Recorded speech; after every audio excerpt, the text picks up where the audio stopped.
Welcome to Chew the Chat Podcast.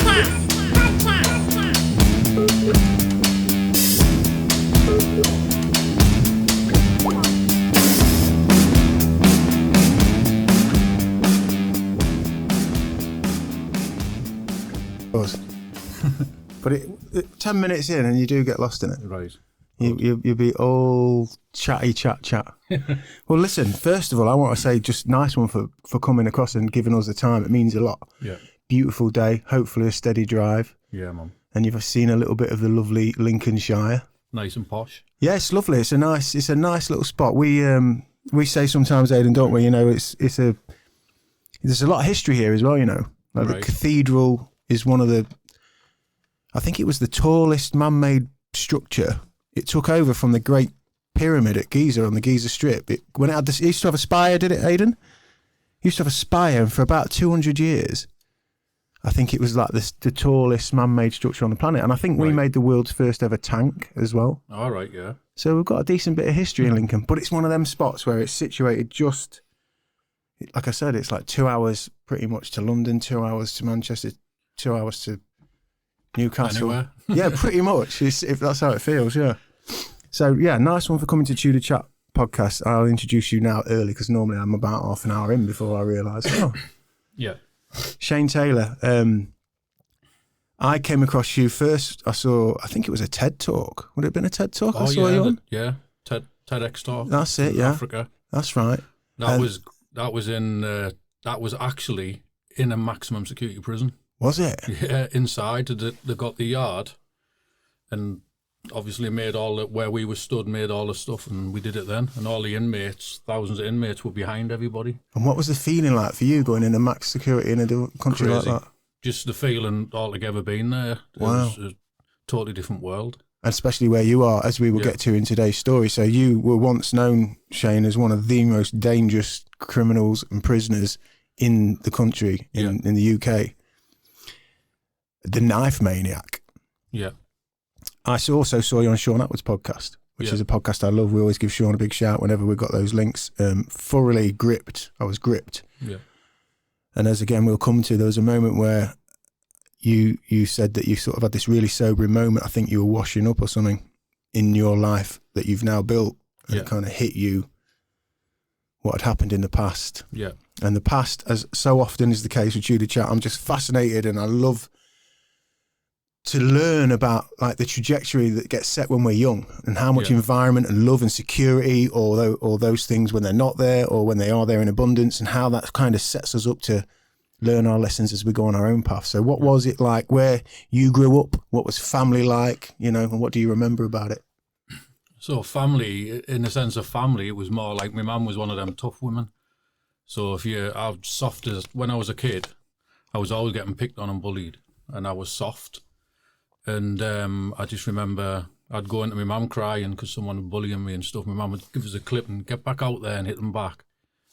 So I learned to not tell my mum and just keep everything to myself. So instead of taking that advice on and becoming, right, fuck it, I'm going to, you're even more sensitive probably. Yeah, I just didn't tell my mum anything. So I was always getting picked on, chased home from school. I had carrot ginger hair. Obviously, I'm still ginger, but at the time... Beautiful, mate. You look beautiful. At the time, I was carrot ginger and just got bullied and picked on. I had loads of freckles and just was... And this is in the northeast? Yeah, it was in Peterlee in County Durham. And that was my life as a little kid, really. And to fit in, I started to hang about with all the little local like criminals and all the little burglars and the car thieves. And in the early 90s, I remember they used to, it was big for pinching cars in the northeast and joyriding, get the helicopter out, and it was a big thing. And you'd see like a car getting chased through the estate with 50 bobbies behind them and helicopter above, and that's what people did. So I went down that route, started pinching cars, burgling, and I become an opportunist thief. Really. So did you have siblings or anything? No. So your mum was, what was your relationship like with your mum, other than she was kind of, you know, like you say, she was like, yeah, get out there, sort them out, and you're more sensitive, but what was your relationship generally like? Was your dad around? Yeah, I had a stepdad at the time, and I was brought up right in the sense of I didn't get abused or out like that. You know what I mean? If I got into trouble and I was dreading getting home because I knew I was going to get a good hiding kind of thing. Yeah. But I was brought up spoilt and got my own way from my mum. Right. And there was a lot of stuff going on, which I couldn't have to go into too much detail, but in a sense of when it come to being loved by my mum, I felt loved by my mum. Yeah. And yeah, that was basically how it was. So that my mum it was more of a thing where the police would bring me home. Yeah. In the end. Right. And my mum would go, right, you're going to get a good hiding. As soon as the police would go, she'd go, right, get out, and kick us back out and go and play, you know what I mean, sort of like that. Right. So there was no discipline. Got you. I wasn't disciplined in any way. So what's the turning point for you then when you're getting, I imagine the lads you end up kicking around with that you mentioned, the sort of, you know, the Rajis and what have you around the area. Before that, they're the lads who are probably giving you an hard time. So what's the transition between you being that sensitive kid who's holding it all in to then being amongst the Rajis and becoming a bit of a lad? I was still like, I was still soft until I probably turned about 15, 16. Right. And that's when I started getting what we call as game. Yeah. Willing to fight back. But until then, I was always running away. I was soft, and I got fed up inside thinking, I've had enough of this. And I remember having an uncle, my uncle, he wasn't rock hard or anything, but he'd have a drink, and he'd want to go and fight the world, and he'd have a good fight with everybody, and he wouldn't back down from anyone. So to me, he was like a god. Yeah. I looked up to him, my uncle, and people would tell me, you had a fight with him. Everybody talking about it. Yeah, and I loved it. Pull it. your mic in just a little bit, Shane. And I just loved it, you know, and I just, I remember even to a point where if I was walking down the street with him, I'd feel like I had my chest down and be like, yeah, I'm with my uncle, you know. Yeah, everybody knows him and he's got respect. Yeah. I don't know about, he was just a fighter, and sometimes do we think though when we're younger we think it's respect, but actually it's fear? Yeah. I don't know, really. I just, to me, I didn't see any of that. All I saw was my hero, my big uncle. Yeah. And didn't care, and I just thought, I want to be like that. And what was he like with you? Was he kind of... Like, brought me up. Yeah. Brought me up in a way of like, if you saw me with a load of money, I'd just stole him, like, get half of that, you know, like, I'll have some. We're better than the house. If he was there, he would be like, get in, see what you can get, you know, that kind of thing. Right. And yeah, that was, he sort of brought me up in that sense. I looked after him, and I tried to impress people all the time. And if I'd made loads of money or we'd robbed somewhere and got gold or out like that, I'd go to him. Look, when I'm just getting to show off. And he'd always want half of it, like, but, you know. So he's kind of proud of you in a sense that you kind of just cut like from the same cloth, yeah. And because we're sort of like the black sheep of the family kind of thing. Right. And so he was always the oddball out to the family, the only one who was getting into bother.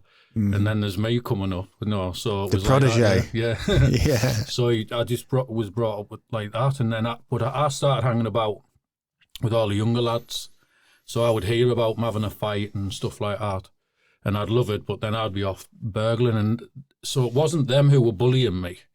It was I was getting bullied a lot, and then when I started hanging about with these, they would bully me a little bit, but not as much as everybody else was. Right, got you. So I sort of went down that route with them. So you're 15, 16 and you start moving in. Can you remember what the tipping point was when you ended up in a situation where you thought, oh, this is exciting, this is different, and this is a new road? Right, so I first went into young offenders. Right. And when I first went into young offenders, I think I got taxed off someone, and people were taking the mick out of us, and something snapped. And there was a lad on the wing, and he was like, meant to be a bit tough, and one of the boys on the wing. And I just had enough. And he went, who you talking to, get in the showers? So I says, how then? And I was papping myself, you know. And I went in shaking and that, and we started fighting. And nobody won the fight, but after that, it was like I got a bit of attention. Right. And everyone was like, oh, he's game him. And everyone started talking to me then, and everyone started to see me. And I thought, yeah, man. And then there was a number of incidences like that that made it worse. But then from then on, I just got this little thing, I've had enough, and just started like fighting back a bit. You know, from then on, it was like not hard, and no one knew me as mad, but I was like getting a bit game now. So if somebody said to me, "Who you looking at?" I'd be like, "You, come on then." Yeah, yeah. And so now I was willing to fight back. It's almost like the suppression of all that previous bullying and that kind of starting to frame yourself as a person. Oh, my place in this hierarchy or my place in this world is like I'm being trod on, and then all of that starts building up. You get that bit of confidence, and then you think, no, I'll fucking, and you're catching up now. Yeah. So what had happened for you to get sent to juvie in the first place, and what was it like going in there? Was that like a bizarre feeling to walk in there, or were you like, yeah, actually this will give me some kudos? I remember, so when I first went in, I think it was an aggravated burglary. So what happened is we were doing a burglary and the police come, and I pulled out a knife and ran at the police officer. And when I was arrested in the police station, see, I didn't realise what I was saying, actually. Right. But when I was on the interview, I was only young, and I remember being on the interview, and the officer said, you pulled a knife out on the officer, you know, blah, blah, blah. I said, yeah. And I wanted to kill him. But I was just trying to impress people, being an idiot, not realising how serious like it could sound. And the officers went, you don't want to kill a police officer, do you? And I went, yeah. And one day before I die, I'm going to make sure I kill a police officer. Ooh. And so they've looked at each other and they've been like, I could see it, but I didn't mean it. Yeah. I was a kid and I was just trying to scare them and make them think I was like, but didn't realise. Yeah, but the law around language like that, isn't there? Yeah, and so it got me into trouble, and I got 3 years. Fucking hell. How old were you then? 15, I think, 14 or 15. And I was the first person in the northeast of England to get a Section 53. And what that means is if you're underage, they can only give you a certain length of sentence if you're under the age of 16 or something like that, or whatever age I was. And if you get that Section 53, it means it gives the judge power to give you a little bit more. And I ended up getting 3 years. So started off in a secure unit, and then it went up from there. And then first day in prison, I remember absolutely heart beating. It's new. Yeah. Anything you do new. Yeah. Papping myself. And then I went on the wing. So I went on the juvenile wing, which was under 16s. Only to realise half the wing was full of my mates from Peterlee. Was it? So I was buzzing. First thing I heard is, oh, Shane, it's me, so blah, blah, blah. And I was yeah. like, oh, buzzing, I'm not on my own. That was it. Once that happened, right, I just felt comfortable. And then just I was adapted. Just in there, and then I remember getting fed up. And I remember the prison officers playing pool. And me and a lad from Sunderland called Beady, gets nicknamed Beady, Stephen Russell. And he's a skinny lad, it's hilarious, this. But I walked over to the pool table and I said to the officers, I said, what you doing? I said, we're playing pool. I said, it's not your pool table, it's for the inmates. Grabbed hold of all the balls and brought them towards us, picked my T-shirt up, put all the balls in my T-shirt.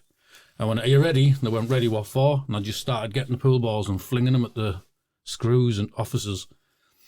And little Beady, because he was skinny and weak and stuff, he come running over, picked the pool cue up, and he went, I'm an animal! Tried to snap the pool cue over his neck, and snapped his knee. Couldn't snap the pool cue, and he was trying to do it for about 3 times. It was hilarious. Brilliant. And then we got they got us into a corner, about 50 screws, and we're in the corner, and eventually we're like, jammed ourselves into this room and we're going to barricade ourselves in. And they made a little deal that they won't bash us basically if we come out. Right. So we slowly come out expecting to get a good hide and get kicking off the screws. Yeah. Got took to the seg, and that was the first time I had a little incidences with the system. Right. And then after that I was sort of good a bit, and I'd been in and out of prison a few times. Right. Before I actually went really nuts. When that's what it is. So it was like a gradual process throughout the years for me, where I was just getting that little bit crazier, that little bit madder, until in the end, everyone avoided. What was the situation with your mum then when you got locked up the first time? Was she pissed? Was she expecting that? Was she? Well, I don't know if she'd be happy with this, but she used to bring me drugs in. Right. So I was in Aycliffe Secure Unit, and she used to come and visit me, and I used to get me tack in and stuff like that. I loved. She'll kill me later on for Well, saying that. But listen, loyalty, mate, loyalty. But yeah, she was bringing me drugs and that in, and my mum was one of them who, like, obviously didn't want me to be where I was. Yeah. But there's a point where you realise there's nothing you can do. So your relationship with her is, you know, as far as being... She's always been... yeah, you're not volatile. You're not at odds. You're not you know... Just you different get on. lifestyles, and you've got to remember, my mum was going through, at the time as well, she'd found out my stepdad had like an affair and stuff, and she tried to kill herself. I didn't know all this. So when I started going off the rails, she sort of give up on life herself. Right, about the same time. Yeah, so it wasn't that she was not there and she didn't want to discipline me. She was going just going through through her all own her hell. own things. Yeah. So I'm getting brought on by the police every day. In the end, it was more like you know what? I can't handle it. I can't do what Yeah. you do. What you want to do, then, son. I can't. You know, I'm here. I was there. She was there for me and that stuff. And there has been crazy stuff around that, but as in the sense of loving my mum and her being there for me. Having a healthy, that's nice. That's interesting Like to if hear. I went to prison, always money sent in, always.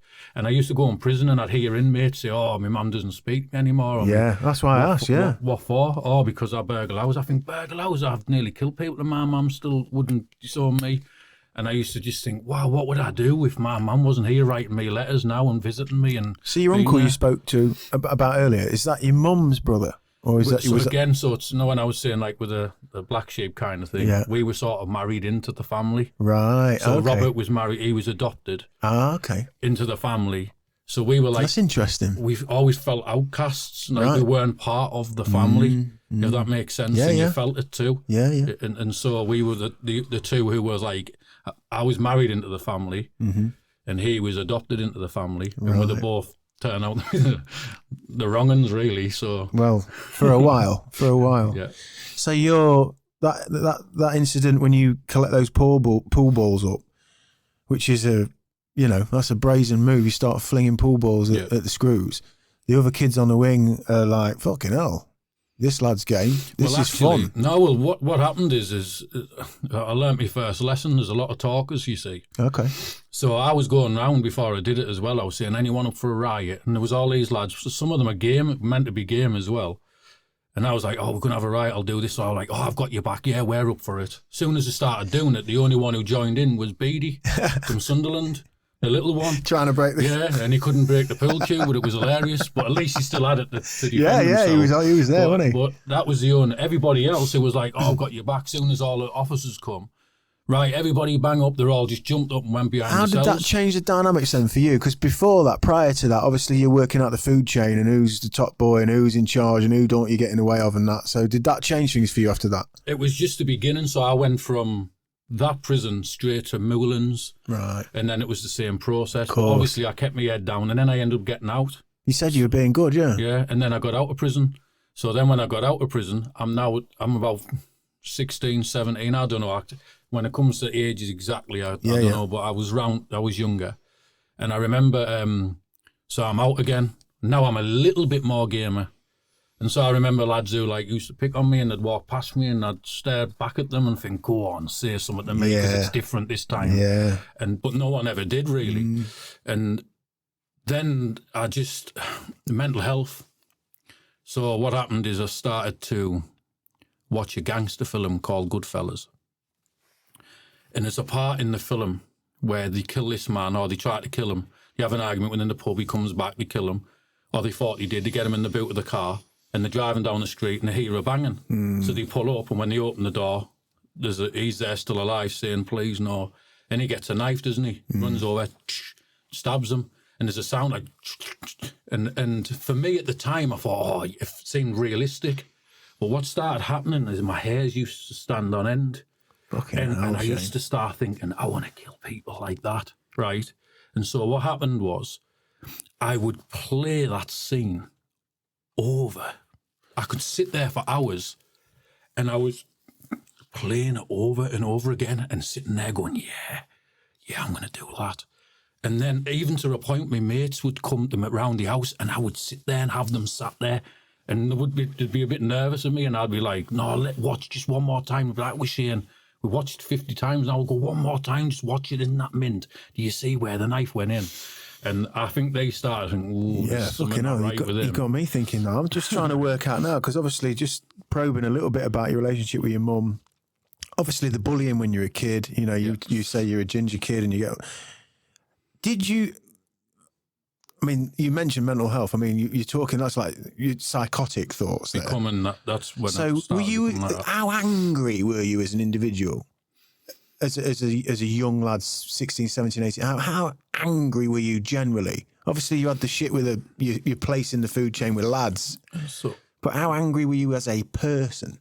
So when I was younger, it wasn't the feelings I remember having wasn't a feeling of anger. It was a feeling of not fitting in and not feeling loved. And so there was, even though I love my mum and we have got this strong relationship and she's always been there has been little incidences what can make you not feel loved kind of thing. Yeah. So I remember, when my mum first met like a new fella now and she had a kid, and obviously me going off the rails and her going through everything, she come to a point where she just had enough of me. I was getting brought in by the police, but one day I come home and went to the door and it was Christmas Day, and she come to the door and chucked a pair of jeans at me and went, and I walked home, and on Christmas I was sleeping in an empty house, and I remember like crying myself to sleep and just feeling sorry for myself and just felt like I wasn't loved. So I always had this feeling, not of anger at first, obviously all that come later on, but at first in my younger years, a feeling of like I'm not loved and crying myself to sleep sometimes. And that's interesting then. So as much as your mum's there for you and she's kind of in those classes, I mean, I remember... But I can understand it though. In the circumstances, and being brought in by the police, and if she wouldn't like give me what I wanted, I'd call her a fat twat and I'll kill you and all that. And in the end, she sort of not give up. She was always there. So if I went to jail, she would never not be there. And she would always be there for me, and I always felt that. But there was times when I was too much. Yeah, the circumstances. So as much as you got that nice bond, I mean, if you're not going to jail all the time and you're flying through your career or whatever it is, that blossoms in a different way, doesn't it? I guess, but with the fact that you're on the wrong track and bringing back stress and trauma and fucking heartache, and we had I've never mentioned this, but so when I was younger, we had our house. So people come in the house, poured oil and petrol all over the house, ready to set it on fire. And my mum came in and like nearly caught them. So what my mum was worried about was what happens if I was in the house and I walked in on them. And so these were ready to burn the house down and stuff. And so this is the stuff what was coming back. And is that through you? Through what I was doing. Yeah. And then the police at the door every day, or me being arrested and my mum worrying. And it was just, I can't even imagine, as a parent now, I can't even imagine what I was putting her through. God. So I get it. Do you know what I mean? At the same time. So those psychotic thoughts, you've built up some kudos in your world that you're now in, which is in and out of jail, and kind of this anger's coming through you, which is a kind of, you feel just like you don't fit in anywhere, but where I guess you do fit in is here, and you're going to run the roost, and fucking you're getting some kind of buzz from the violence, but then seeing that scene in that film, and I guess not just the scene of the stabbing, but that kind of world, that's triggering a fucking, what was starting to get a voice, almost like a voice. Yeah. Well, I was mentally deluded in the sense of, I thought a gangster was what you see on the telly, you see. I thought if people fear you, then you're a gangster and stuff like this. Yeah. So wrong. I wouldn't know how to organise a tea party, do you know what I mean? I was just deluded. I just thought run around ruthless and just fear no one. And this might sound crazy to people. Obviously, I've got it now, but at the time, I lost feeling of love, fear. So the feeling of fear would be like there's a local hard lad and no one dare mess with him. Someone said, oh, don't mess with him, he's hard or he's mad. It became a challenge in my head. So I'd be like, why have you just said that to me? What do you think? I'm scared. Why would you say that to me for? What, you think I'm... You think you've said that to me like I'm going to be scared. And so then I would start walking the streets and deliberately walking past them and staring at them and like, what? Have you got a problem? Know what I mean? And start trouble.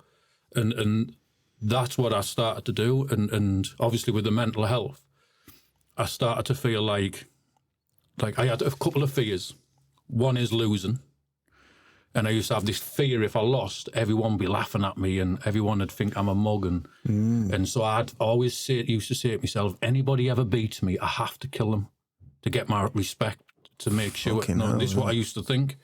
And so I started to then, so I would train a lot at the time. Yeah. I would constantly be training, constantly keeping fit, wouldn't take drugs, maybe on the weekend and stuff. All right, so that side, like the hedonism side, like where normally a lot of young lads who walk this line, there's a lot of chaos with substance and alcohol and the violence tends to happen when the ball's deep in that. Yeah. But you're more like fucking, you're like in a movie montage of training, being fucking ready at all times to fucking go. Yeah. And then I started to walk about with the packs of knives. So there's not the kitchen knives you get with the packs. Yeah. It's the big one to the little one, and this has a sharpener. Yeah. So I'd sharpen them and I'd have them up around my waist. And I would walk about and I've said this a million times, a lot of people walk about with them and they're not intending to use them, or they don't, and then they get into a fight and then boomf, and they end up killing them, and then they make out that they intended it, but they didn't. I had them on me, and anyone who crossed me, I pulled that knife out. I used to feel, why would you pull a knife out and not use it? That's a mug. That's an idiot. Why would you? Oh, I'll stab you. Like someone pulled a knife on me, and I got mad, and I ran at him screaming, and he ran off. And I don't know whether that was because he wouldn't have stabbed me or whether it was because he just shocked him that I ran at him like I did. It just, whoa, and he just ran. And so I wouldn't be like that. I used to think, there's no way I'm going to pull a weapon out on someone and not use it. Well, that to me, you made me think there, Shane, that was almost like when you're a little kid in the playground, you're 9, 10 and someone takes your ball and it's the big lad or it's the tough lad or whatever. There's that thing that happens where a lot of bully lads will front people up. You are in your face, and a lot of lads are just, oh. But then I found sometimes that if a bully lad did that to you and a lad fucking squared up and said, yeah, what? You're like, often and it's almost the same with a knife. It's like, yeah, I've got a knife, which should be enough to fuck you off. Then somebody else says, all right, and then you're, oh, fuck. It's like, he's more serious than I am. Yeah, and it scares them, the fact that you've got that gameness. Yeah. And I used to say things to them too. So I used to get really seriously angry. So when they had a knife at me, I used to go, you are going to die. Oh, fuck. You pull a knife on me, I'm going to get you. Wait till I find out where you live. And I would be saying this while I'm coming at them, going, come on. And I would say that to them and get mad. And I'd come at them. Obviously, you're not going to just run straight into someone with a knife. But I'd be good. I'd come close to them. And if I could get them, I would. But obviously, if they're swinging, but I'd just be talking to them. So it's interesting you say, because and some stats, I haven't read them for a little while, but I had Darren G on this podcast a little while back, and obviously Choose a Life, Not a Knife. And when I was researching and reading into his story and a lot of what's happening with statistics of kids with knives, obviously knife crime's through the roof. But would you say that most kids who have got a knife end up using it out of just like the fucking mishap of having it? Because most of them don't have a knife to actually fucking use it. They have one because people have got one and don't want to use it, but because you've got it, you end up using it. Well, you do. There is the odd people who, you get the few people like myself who the whole point of them are having that and they will use it and it's intention and they want to. Yeah. But 9 times out of 10, it's young lads who carry it for safety. They carry it because they need protection or they feel safe with it. They get into a little scruffle with somebody. They didn't intend to use it, but they end up pulling it out.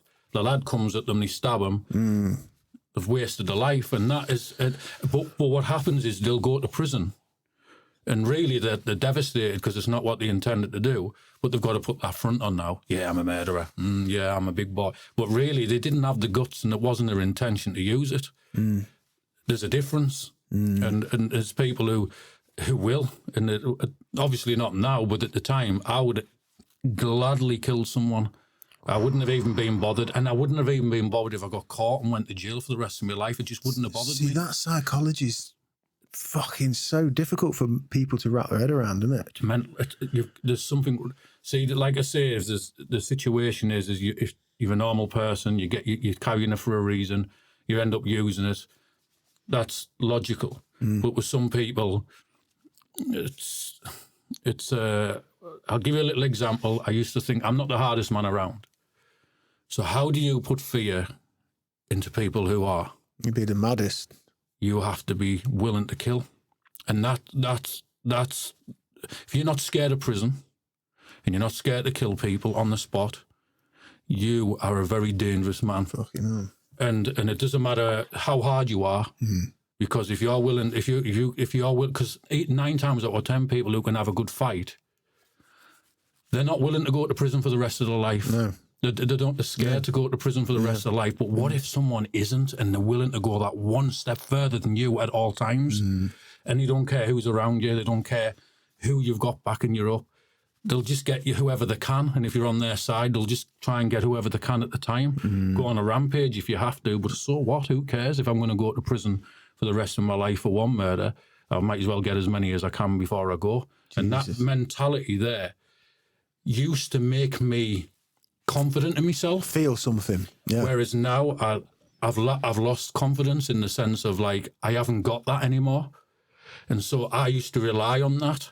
So I used to just think, yeah, you might be harder than me, but I will win you in the end. Yeah. Because I'm going to go 10 times more further than you will ever go. How much did that consume, like, your everyday existence? Constantly. I mean, what were you working? Were you able to do work, or were you just like I was just robbing hustling, robbing, and just living that life? Getting a name for myself, going from one area to the next. So would you end up, because as you mentioned earlier, you used to think a gangster was something, or... and there's an organisation element, and often the lads who are pulling the strings, they're not in the fights, they're not stabbing people, they're just hiring somebody like you who's on the payroll, who gets looked after when they're in jail and gets some money sent to them, and you get an order and you say, do this, do that. Well, 9 times out of 10, they wouldn't hire a man like me. You're too much of a liability. So you could bring it on top for them. So they'd probably rather get someone who's a bit more organised and sensible in the hit as well, really. And keep their eyes on you. Go on some street and get a little baghead and go and do that for us, because I know he's going to squeal as soon as he gets caught. Like, not that I wouldn't dare, but people like me that...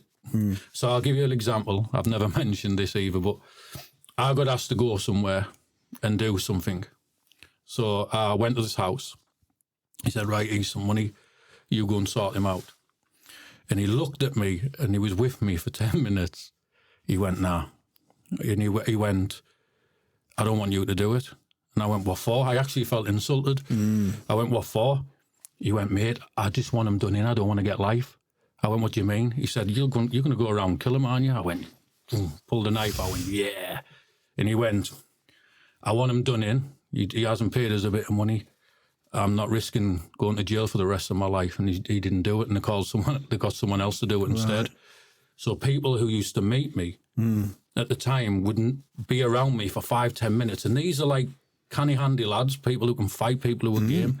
And within 10 minutes of being with me, they'd just say, there's something wrong with you. You're going to jail for the rest of your life, there's something wrong with you. And I'd go, what do you mean? How? Explain to me what's wrong. Because I couldn't, to me, I was normal. Yeah. So when I'm meeting all these people and they can have a good do or something, and they're sitting with me for 10 minutes, and then they're going to the mate, ruthless, off it, there's something wrong with him. He's going to jail for the rest of his life. And I'll be like, I don't get it. Explain to me what you've seen to say that to me. And they just go, I don't know, you're mad. Did you have, Shane, like a little crew of mates? Did you, or were you solo all the time? Or did you have a little gang of lads who, your Bezzy, who'd ring up and he'd mooch about with you, and he'd be like your wingman who'd have to sometimes pull you in and fucking hell, Shane? No, I had friends, but I was more of when I was going around doing a lot of the stuff I was doing, it was on my own. In fact, sometimes I was bringing my lass with me. Right. You know what I mean? So I went to attack someone, and I had my lass with me. Right. And she didn't even know what was going on. Wow. So I took her, went upstairs, and there was a lad, he had loads of money on the side. There was a load, like a big wad rolled up. And the reason why I did this is because I went into his house a couple of days beforehand, and he was gone. He kept saying, see that? I deal for the right people. No one will dare touch that. And I thought... Oh, dear. But he kept saying it to me, and like he's goading before you. I walked out, I just thought, what, does he think I'm scared of these people or something? Like, I'm not going to do it. Because he was a pal. So, because he was saying all the time, I thought, sack it, I'll show him, you daren't do it. So I went in, but when I went in with my lass, she didn't know. I just said, we'll go and see my pal. Went upstairs, and they were there, and they were all having a joint, having a bucket, smoking. And there was about 10 of them sat on the bed, and he was up just making a bucket, and I went, that's a lot of money, that gives a look at that. I went, taxed, put it in my pocket. And he thought I was joking because he was a pal, so he was like, we man, give us a, and I went, pulled a knife out. I said, "You're taxed." I said, "Get back." And I noticed with all the lads being there, they were all, I thought, are these going to get up? So I got the knife. And I don't know if this is in my own head, but I felt it was like a teaching or telling them off. So I've got this big 9-inch knife, and I've looked at them and I went, any of yous go to the police or tell anyone about this. I said, I want to kill everyone. Do you understand? And they were all going, it's not to do with me, Shane, mate. It's not to do with me. And then I just ran down the stairs, ran out, went, and that because I was on the run at the time when I did this, actually, and so it got me some good rent paid some rent paid for a couple of months in a house. What was while you were gone, the right? radar? Yeah, I so I paid someone some money. He said, "Hey, some money, let me live in there. Right, don't move anyone in." Got you. And then I was living in that house in Wingate, and so I was living there, and I was on the run for a good few months. You know, wow. At the time, this was after I was on the run for 2 attempted murders at that time. No, but. Well, we'll come round to that. Where I wanted to just get back to, and then we'll move on again, was when you're watching that scene and the sound, you said your hairs are standing up on you and you've just got this, what seems like a voice, and it's coming round. It's just filling you with this notion of like, I'm going to do this. The first time you did put a knife in a human body, can you remember that? Yeah. And what it felt like, and was it what you thought it would be like, and what was the emotion and the kind of aftermath? So when I stabbed the man in the head, 4 inches in the head, we had a battle in the street, and he smashed me across the head with a hammer, and I stabbed him in the head. I sort of can't. That was more like I don't really remember. It was almost like, you know, when you're just in a frenzy and you're just battling. You've just been hitting the head with a hammer, I imagine. I just remember running away from the scene, really, and now I'm on the run for attempted murder. But the second one, I got him in his chest, sort of here. It went straight through his body. But when I pulled the knife in, there was no noise, no sound, no nothing. But when I pulled it out, it made like a vacuum sound, like a... And that's no like when you get a Hoover. Yeah. And the Hoover has like, it gets a bit of paper on it and it makes That's exactly the sound it made. Wow. And I don't get what the science of that is or whatever, but all I'm thinking of is it's gone in, and the air, when you're pulling it back out, it's bringing the air back in, and obviously the blood, and it makes that sound, and that's what it made for me. And I just remember, and the other thing I remember clearly, like it was yesterday really, was there was no blood at first, and so I actually thought I missed him. So I did it, boomf, pulled it out, even though I heard the sound, watched it go in. What did it feel like? Was it as hard as you might have thought to put a knife through a body, or was it like a fucking melon, or what? Yeah, it just went in. And I guess it depends if you're seriously willing to do it or not. Yeah, with so if you're not willing velocity. to, you're just going to go, ugh. Yeah. So the fact that I did it and it was intended to go straight through, I didn't even know it went straight through. All I knew was I just did it, heard the sound, but obviously it's gone straight through, and I know that by his medical stuff. But what I remember is I actually questioned whether I'd hit him, even though I saw it go in, because there was no blood. So you're anticipating just like a fucking... Yeah, I didn't... So there was no blood, and I just remember looking at him thinking, did I hit him? And then all of a sudden, he just sort of dropped back onto the steps, like dead slow, just dropped back. And then it was like a tap. So imagine the steps, because we were on steps. It went from nothing to suddenly, as if there was a tap. It was just running and just running. And it was just like on the movies where 1 minute you see a little bit, the next minute there's loads, and it was just like it just kept coming. And then 2 lads jumped off a step, pulled out knives, and I'm in the middle. I'm having a standoff now. So I'm trying to get him, and I'm like, as I'm trying to get him, he's trying to come in and stab me. So I'm turning to him, and I'm trying to get him, and then he's coming in. And one of the lads was like sort of bent forward. So he was coming in with his head forward, like lunging like that. And I thought, I can get him in the side of the head. So this is how calm you think about it in that situation. I'm in the middle of 2 lads, and they're both trying to stab us. And you're thinking, and I'm thinking, right, if I go to him and pretend I'm going to him, he's going to come forward. So what I did is, I pretended to go to him. He came forward. As he come forward, I just swung round. So my hands come round. If he stayed where he was, it would have went straight through his temple. And the speed, the strength I put into it to swing back round, and he just got back, and he just went, poof. he means business, him. And they both just walked off. And I shouted at them. I said, "You're dead." I said, "You pulled a knife on me." I said, "I want you more than I want him." I said, "I'm going to come after you all now." And then loads of people started coming to me going, "Shane, just leave it," pushing me back. I was going, "You're going to die. I'm going to kill a lot of yous." Someone shouted police and I was gone. So I'm now on the run that's for all 2. happened, Shane. Just like you just pointed to there, that calmness that you've had. So, is that the first time when you stabbed somebody proper in the body like that you've just explained there? It's because I'm just trying to get my head around you being so clear and having so much clarity, and when you're seeing that blood, not thinking, "Fuck, this dude's gonna die. What have I done?" No, just fucking. I hope he died at the time. I was Fuck. So it's not the only time, but it's the only things that the system know about. So Right. I'll keep that. I'll not be saying anything. No, that makes sense. So trapping myself, kind of thing. That's where I was going. Then was the idea that when you've done that, all of that kind of lead up and what would it be like, and I'm this fucking mad guy. Like You've done it. Now you are the mad guy, and actually you're like, yeah, I'll fucking kill you and I'll kill you. And I loved it. And sorry, I say that in the way, but I'm talking about in the past time, tense, yeah. in that time, at the time, it was it's like an addiction, and I'll explain this. Is like when I did that to him, it was a bit different to when I did it in the head, because it went right in, and the sound and the feel, and it was just like a rush. I just got this absolute rush, and I just thought, I love this. And it wasn't, look, I was game. I'd have stood and fought anyone. I'd have stood and had a fight. In fact, I've been in jail, and many people will tell you I've run in many of people's cells and battled it out, and I could get inmates who would come and say that. I would go in cells and shut the door behind me and proper batter out of people. Yeah. But I wasn't the hardest person around. But it's different. So when you're mentally ill and you've got this thrill of doing something, there's a different... for example, you want to cause maximum fear and maximum damage as quick as possible. Now, I don't want to roll around. It's not that I have. yeah, I did. I know what you're saying. Yeah, But I'd rather run in a house. I don't want to, first of all, if you run in a house and you're rolling around, you could get your own blood all over for DNA. Yeah. A quick run in, bang, stab, bye, see you later, and gone. And you've caused maximum fear and maximum damage, and people just avoid you. They don't want to know you. And that's what I had.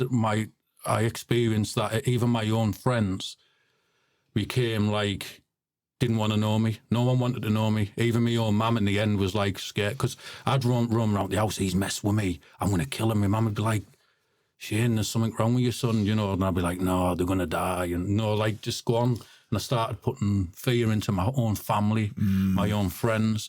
And so in the end, I become a loner and lived in that way and accepted to live that way, and sometimes enjoy living that way as well. So as you're going up the ladder of kudos, reputation, madness, you live in the northeast, there's some tough boys up there. Are you starting to find yourself in the rankings of like fucking Shane's nuts, and you're rubbing shoulders with all these guys that, like you say, with your uncle and that once upon a time you'd have looked up to?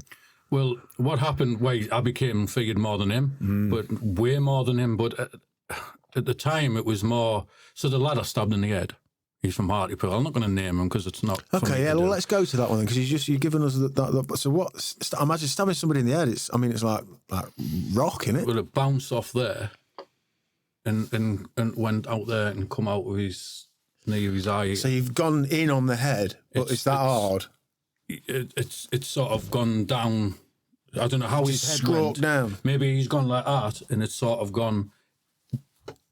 come in there and gone a little bit into his skull and out, down, and come out somewhere near here. So it's like 4 or 5 inches in the front of his head.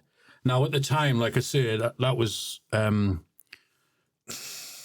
being clueless, you know, because your head's probably the hardest part of your body. That's what I'm thinking, like getting a knife into the skull. But at the time, you know, it was just a quick response, quick doing stuff, and I just did it. He's hitting me across the head with a big massive hammer at the time.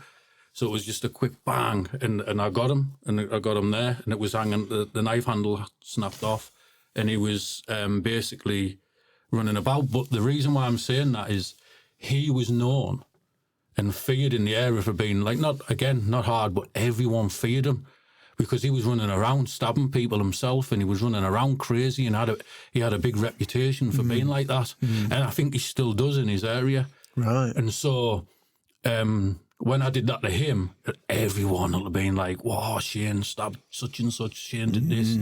And so that brought that everything up to then. And just everyone who was around me, I didn't need to do anything. They just knew by the way I was and how I was acting and how I would speak. I used to tell my mates, they're crazy, but I used to say to my mates, I've been sent. Spirits are sending me to kill people and all that. You know, can you imagine what people were like? And start just thinking, there's something wrong with him. Yeah, you know? I mean, he's literally tapped. Yeah, yeah. He's tapped at this point. Everyone. So this other kid hit you in the head with a hammer. So he smashed me across. It's the mash hammer ones as well. So in the northeast, we call them mash hammers. You know when you get the ones for pavement slabs? Yeah. The big square ones. Yeah. That's what it was. Oh, fucking lump hammer. But he had, you get the big handle ones, and then you get the short handle ones. Yeah. And that's what he had, a short handle one. Yeah. And I just saw sparks. That's all I remember. I just saw sparks, boom. And then in that, I stabbed him. That's why I sort of don't have a vivid, like a strong memory on that. I just know that I did that. And I remember seeing the knife, and then I remember someone shouting police, and we ran. But we were about a mile from the scene, because I used to I don't know what this is, but at the time I used to, if things what would knock someone out or kill someone or hurt someone or damage someone, instead of that happening to me, I would go into a blank, and then I would do crazy stuff. And half a mile down the road, I'd come back round all of a sudden. Right, so this is what happened here. So I remember being hit. I remember pulling the knife out and doing it, and I remember seeing the knife, and then I remember someone shouting police. And then I just remember running, but I can't even remember running through the streets. And we were about a mile away from the scene, and I just remember coming back round. But I had the knife handle in my hand, and I didn't realise the blade, just confused probably as off being hit. And so what happened was, I just remember coming round, and you know when you look at people in the pale white, you know that colour you get when you're going to have a fight and your face goes pale white? Drained. And they just had this look of fear. And I come back round, I was like, what's up, lads? Because they were like that. I was like, what's up with you? They went, Shane, we're going to jail for life. You've killed him. I went, what do you mean you've killed him? They went, you've stabbed him in the head. I went, nah, I've got the knife here. And I had the knife handle. And they went, you've killed him. I went, yeah, get on. And that's walked my next off. question, like when you come round from them blackouts, and I ask this because, I've been around this. I've got friends in jail now for, same thing essentially. And I've thought about it, when he got a 25-year sentence, and I think, fucking hell, does he lay on that bed and think, fucking hell, why did I do that? All the time. Because, he's... I've got to pinch myself in the sense of I can't believe it was me. I almost like probably possessed, I don't know what. At that time, like the kid who in the chest who sat down on the step and then you saw all the blood and you had it with the other two guys and then that all police and you're out of there. When you eventually get in a bed that night, and you had this pillar. At the time, you mean? Yeah, did you ever think, fucking hell, fuck? No, I had my adrenaline will have been going. I'll have been thinking, yeah, I got him. Everybody knows not to mess with me. Right. So it was more like a... Any weeks later, anything like that? You ever know? Just time. In that part of your life, you were just fucking cashing in on that feeling. If you die, you die. Fucking hell. That was, and that's the reality of it. And it's scary to think back now because I think, whoa, I just think... it's hard to accept sometimes, but yeah, I didn't have any feel. This is what I'm saying, and I can't put a hand on it either. I just lost the feeling of love and fear, the fear of going to prison for the rest of your life, and one drive.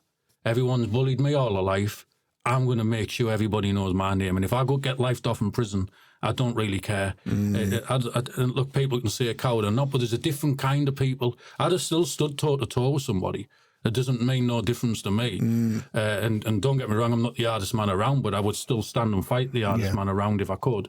But I had a mental health what gave me this rush when I was trying to kill people and running people's houses. I've done it so many times, and I'll not go into detail, but all over the northeast, running and booting people's doors in and grabbing the dads and putting just, but I'd love it. Sometimes one or two people who were with me had to, you know, make sure that calm me down that I didn't actually end up slitting the throats because I just wanted to. All we were doing is going in to collect something or someone wanted someone doing in, and I'd be like, I'll kill him, you know, and I wanted to go all the way, and I would have gotten lifed off for nout. Wasn't even for nothing, but it was just that rush. But it was the adrenaline rush I used to get. My hair used to stand on end. It's obviously mental health. I was a bit different to people and kind of person who would just turn up at your front door. So when you're shoot you in broad daylight in front of everyone and walk off. Yeah. Not even get caught. You get caught. So there's a transition that happens. You're in the system. You're a youth. You're 15, 16. You're 19, 20. You're in and out. You're in and out. You obviously you're getting older. You're getting bigger. You're getting stronger. You're getting more and more psychotic. You're in the jail system more. You get attempted murder sentence.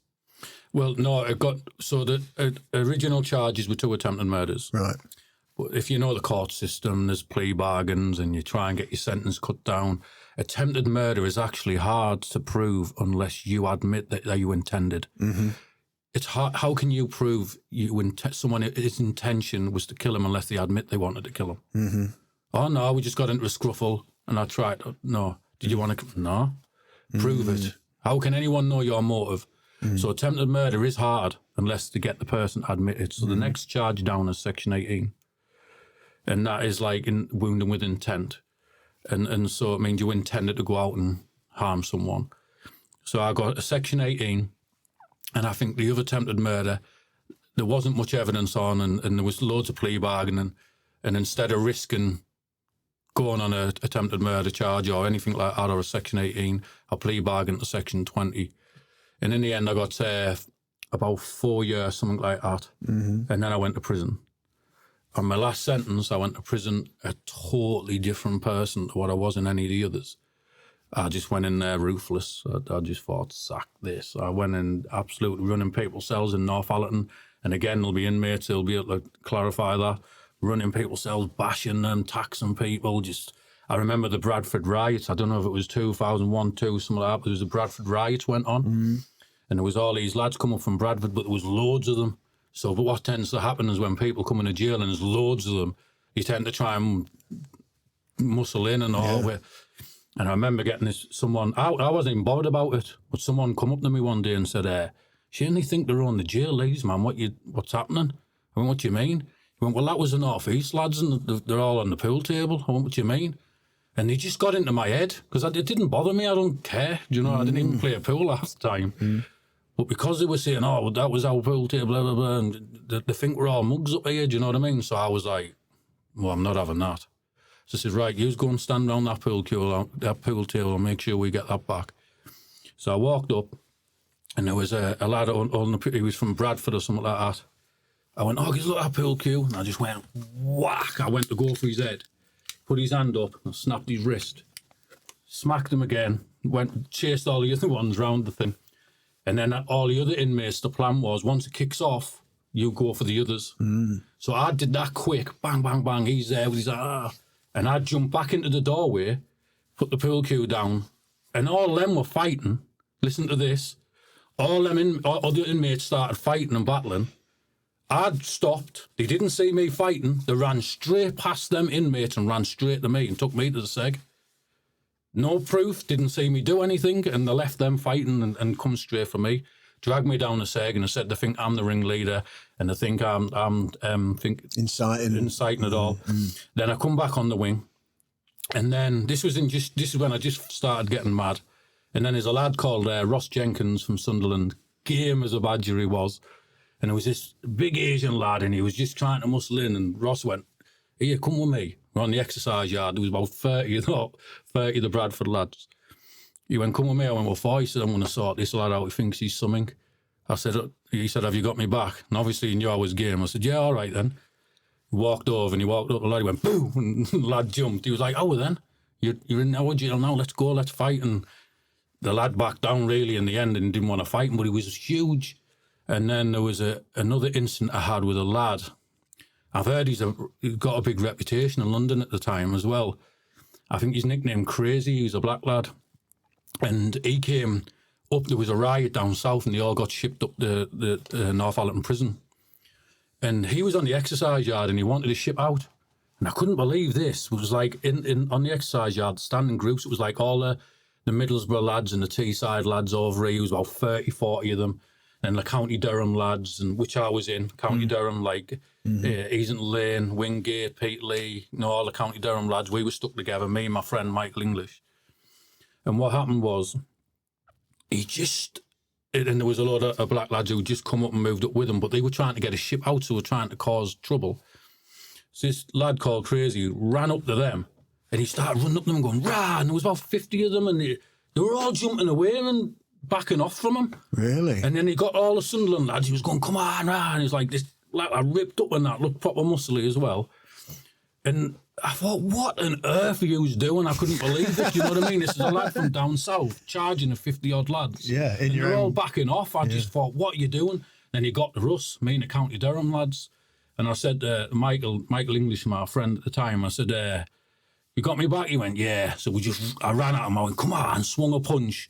And then Michael was behind me, then I saw all the black lads stand up on the wall. All the lads who'd just been running away and jumping back from Sunderland and Middlesbrough and everything, and there's people who've been in the jail and know exactly what I'm talking about, they were all stood behind me, just going, how is Shane, we've got you back. And I thought, what? So anyway, I just couldn't believe it. Why didn't you do it then? Yeah. So I was running at him, and then all the screws come running in. It got into the middle of us. Took me and him down the seg as the sort of ringleader causing the problems. Come back on the wing, and I was walking past him, and at the time you used to have metal trays, and they were metal, and I ran back past him. I just went whack and smacked the metal tray off his head. But because the screws were a bit worried about me in the jail and I was always causing trouble, they restrained him and not me. Oh, wow. And took him to the seg and left me. Wow. That's a result for you then on that occasion. It was, but it could have looked a bit racist as well, do you know what I mean? Yeah. It didn't, but it was more the fact that they knew what I was like and I'm from up this way. And so they just left me and sort of like, come on, Shane, get up. And you know what I mean? With him, they were like, get on the phone, jumping, twisting them up and that. Did they get their ship out then? No, not in the end. He come back on the wing and I went up to him. I said, look, mate, I'm game. I sat with him. If he ever watches this, he'll know I'm telling the truth. I sat with him and I said, look, mate, I said, I'm game, mate. If you want to go again, let's go. He went, sack that, I want to get out one day. I said, listen, mate, if you're up for a riot, that's what you're up for. I said, I'm up for it now. You know what I mean? He just shook me hand and he went, you're off your head, you. That's nice, though. And then we become like, all right, after that. Yeah. But, it was, and that was just at the beginning. So you said, Shane, so the last time you went to jail, you said you flipped gears completely and you were just crazy. So take us through that. Why is that then? What do you think changes at that point? Do you think subconsciously are you coming to the end of your tether of the lifestyle, of everything? Just giving up on life and becoming anti-authority. How old would you have been at this time then? So when I first got my sentence, if I'm 40 now, so when I first got my sentence was around about 2001, something like that, 2000. And so, I don't know my maths, but I was about early 20s, yeah. And I just basically, I just become anti-authority. So when the officers would do things, like it just become a little bit more anti-authority, a little bit more. And then because you're on a big sentence as well, and at the time I hadn't been sentenced when I'm talking about them, I was looking at like 8, 9, 10 year. I didn't get that. I only got 4 years something, but I was looking at that. Yeah. And then I went to home house prison, and it was different to young offenders, where the young offenders, the officers are a bit different to try and do work. I don't know if they're different now, but they used to like try and dialogue with you and treat you like a human and, be all right and talk to you. Build a relationship, yeah. And you go to, when I went to Connors prison, they were a bit more like bullyish and a bit more like, you do what we say, and I didn't like that. And at the time I told you I liked my gym. I was 19 stone by then, training constantly in my cell, in my little my little zone. And one day the officer said, actually, to be truthful, to go back a little bit, when I'd been arrested and I was getting taken to the police station, one of the police officers said, "Oh, we're going to make sure you get hell in there. We know some of the officers." And I thought, so they're setting you up for a rough ride. I didn't think nothing of it. Right. I thought, yeah, whatever, just saying it. But then when I went into prison, they were bothering me. They were like not coming at me, but setting me up and not letting me do things, not opening my door. Not opening my door for things when they could. It's open for everybody else. Yeah. So Jim comes, shout, "Jim, press my buzzer," because that's what you're meant to do in that jail at the time. Press your buzzer, and you go around. Anyone whose lights on, they'll open them up for the gym. They weren't opening me up. Couple of days into it, and I loved my gym. Couple of days into it, officer, it happened again. I pressed the buzzer. The officer come to the door. "Oh, I'll make sure I let you out next time when it happens." So next time comes, "Jim, press the buzzer." The door doesn't even, he didn't even come on the landing. So I waited till I saw him on the landing. I pressed the buzzer and he come to the door. I said, "Why didn't you let me out?" He went, "Oh, what a pity." I went, "See you." I said, "You're dead. So I'm going to kill you." He went, "Oh, whatever. I've heard it all before." See, I was one of them where if I say things to people, I felt like I had to follow through. Yeah, the loyalty to yourself. Yeah, so I felt like you can't say you're going to go and do something and then not do it. All your mates be looking at you like, "Wally."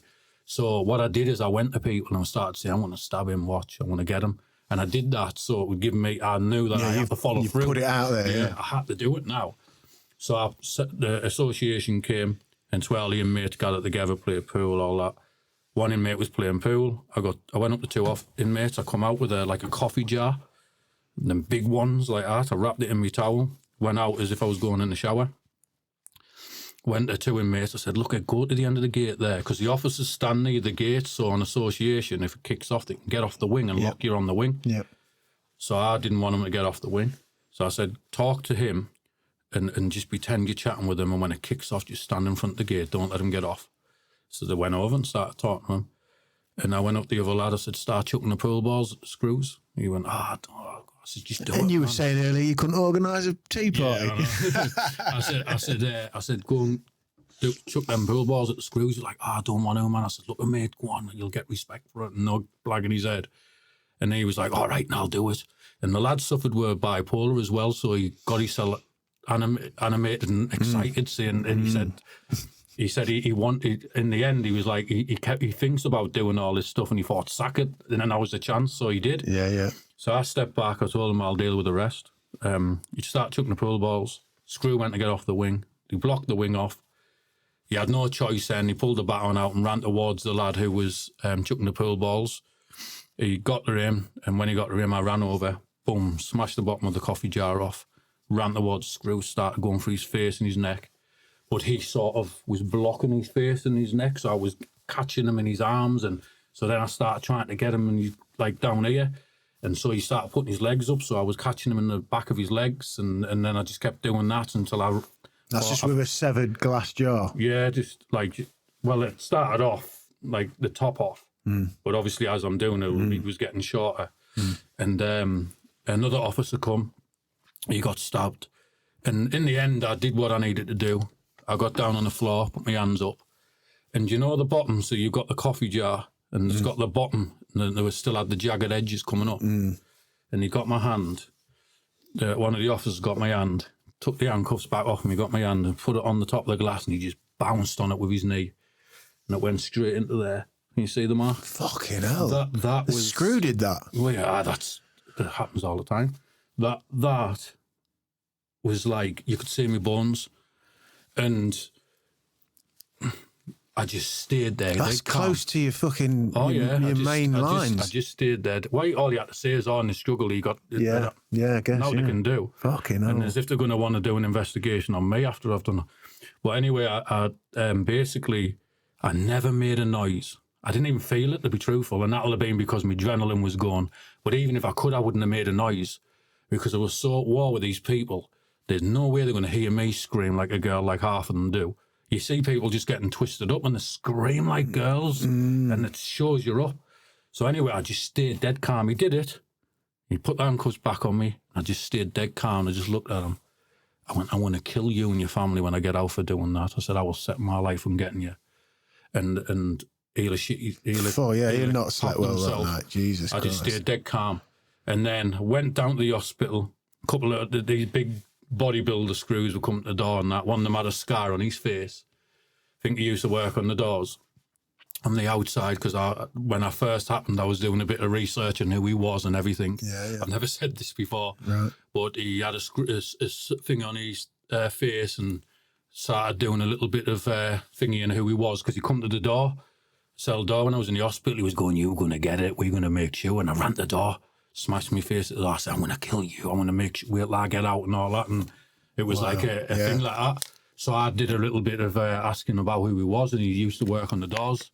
And so I started researching certain people, because when I got out, I was planning to kill people and stuff like that at the time. Hell. So anyway, I'm now shipped out and going down through the maximum security prison. So I first started in Durham, went straight to SEG, stabbing prison officers, straight on GOD, straight in the SEG.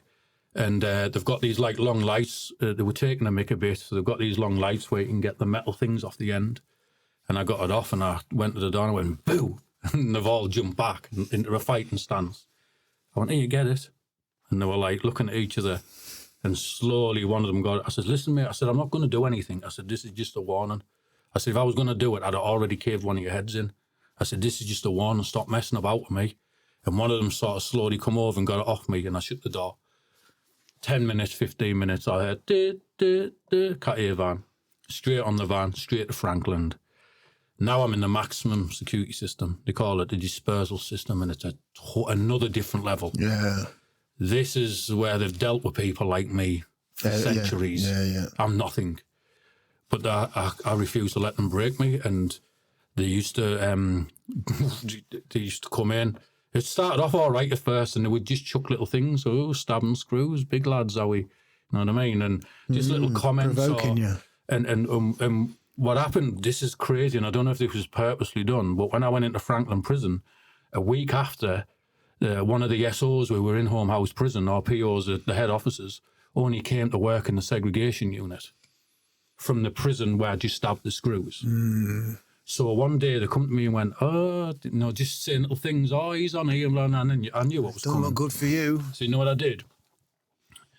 I made a smiley face out my food, and I put it outside, and I went, "What you smiling for?" I went, "Stabbing the screw." And probably become a target then, do you know what I mean? And after that, it was just like little things. And then it just led to me just... So you're in a psychological war as much as you are with this... They put you in it, though. Yeah.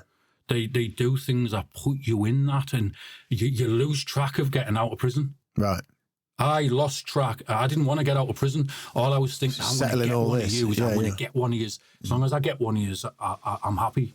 I don't care about getting out, because they do things what people wouldn't believe, and you're just a prisoner and you're just an inmate. So who's going to believe you than 20 prison officers who were law-abiding, but yet the bigger criminals than what you are when you're in there, when it comes to brutality and everything. And so I just got myself in this rut, and I thought, "You're not breaking me. Let's go." And I just went down this route with them, and it was dark, but they weren't. I'll give you this. I'm in a maximum security prison, Franklin. It's designed for the most dangerous prisoners, and I just went in there, and they said to me, "You stay in here, and we'll have you here." I said, "I bet you don't. I bet you have me out of here." And they were like, "Nah, we've dealt with people like you many times," and blah blah blah.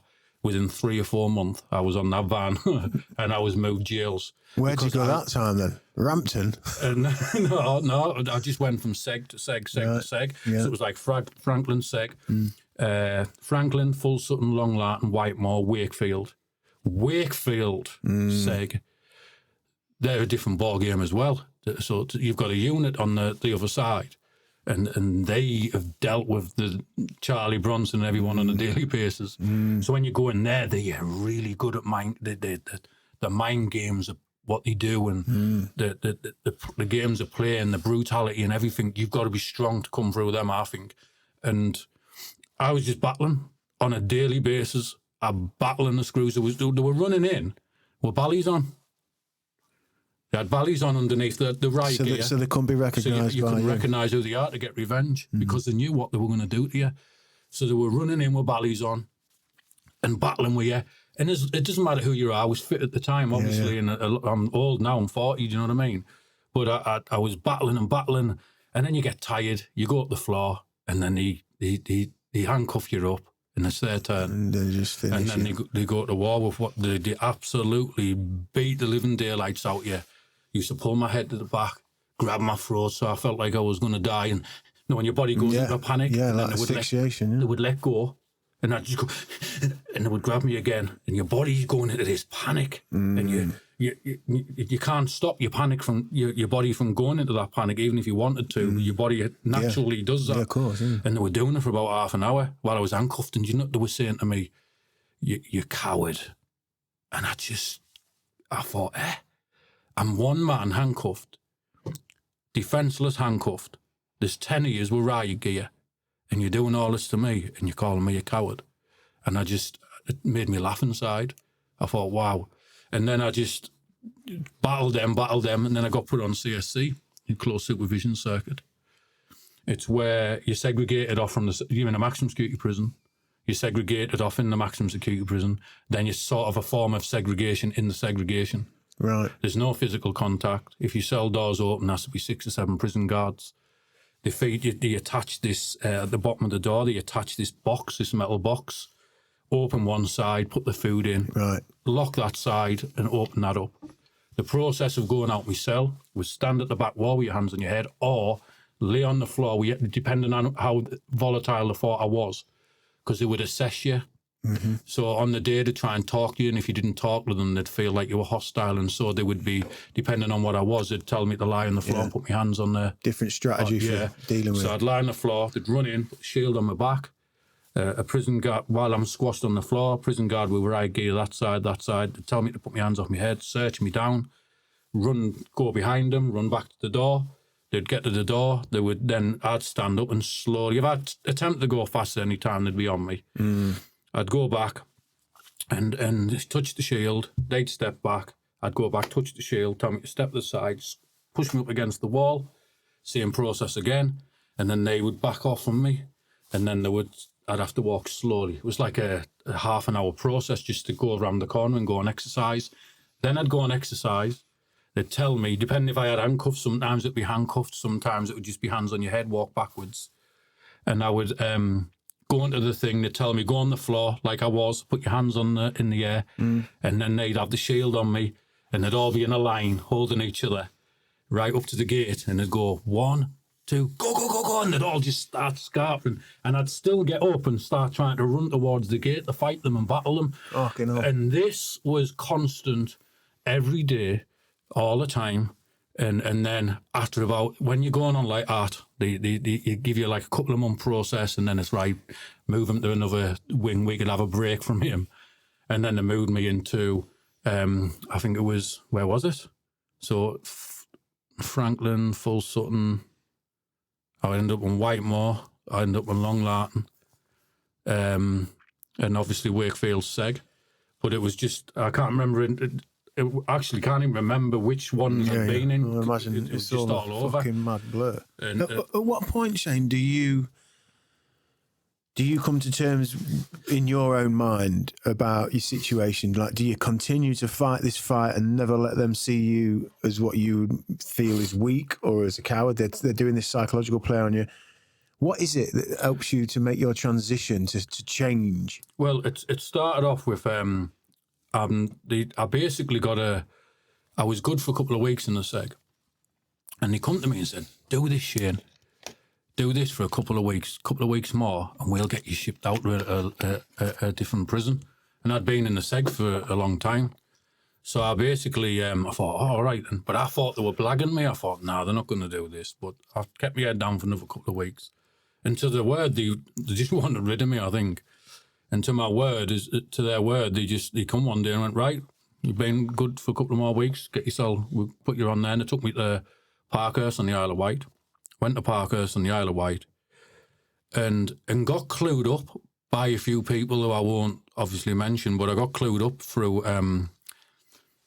went on the wing, started selling heroin, started making money, and then started realising actually people will do anything on the wing for a couple of bags of heroin. So I started paying people to do things and started paying somebody to do and there's a lad from Gateshead who knows he's called John, I won't say his full name, but he'll tell you the same thing as what I'm saying. So me and him started selling heroin together, and in this I was thinking I can mess with the system without them even being able to prove anything on me. And so it clued me up, and that's what stopped me different violence. It stopped me selling, attacking them, because I thought that's what they want. They want to put me in jail for the rest of my life. They won then. And so I started paying people to set the cells, set the bins on fire, and press the riot bell. And when all the officers come running over to that wing, the other part of the jail, someone would press a riot bell, and they hated it, but they knew I was involved on it. So they pulled me, John, and there was a black lad called Michael Giscombe from London. People might have heard of him as well. He actually ran up the screw and broke his jaw in 3 places. Ooh. Game lad.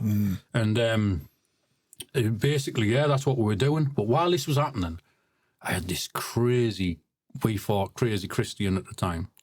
He come up to me and he was saying, "Oh, Jesus loves you, he'll set you free." And I thought, what an absolute plonk. You know what I mean? Yeah, that must be a way off kind of an idea for you. I got mad at him. I used to say, "Look, mate, go on your bike, man."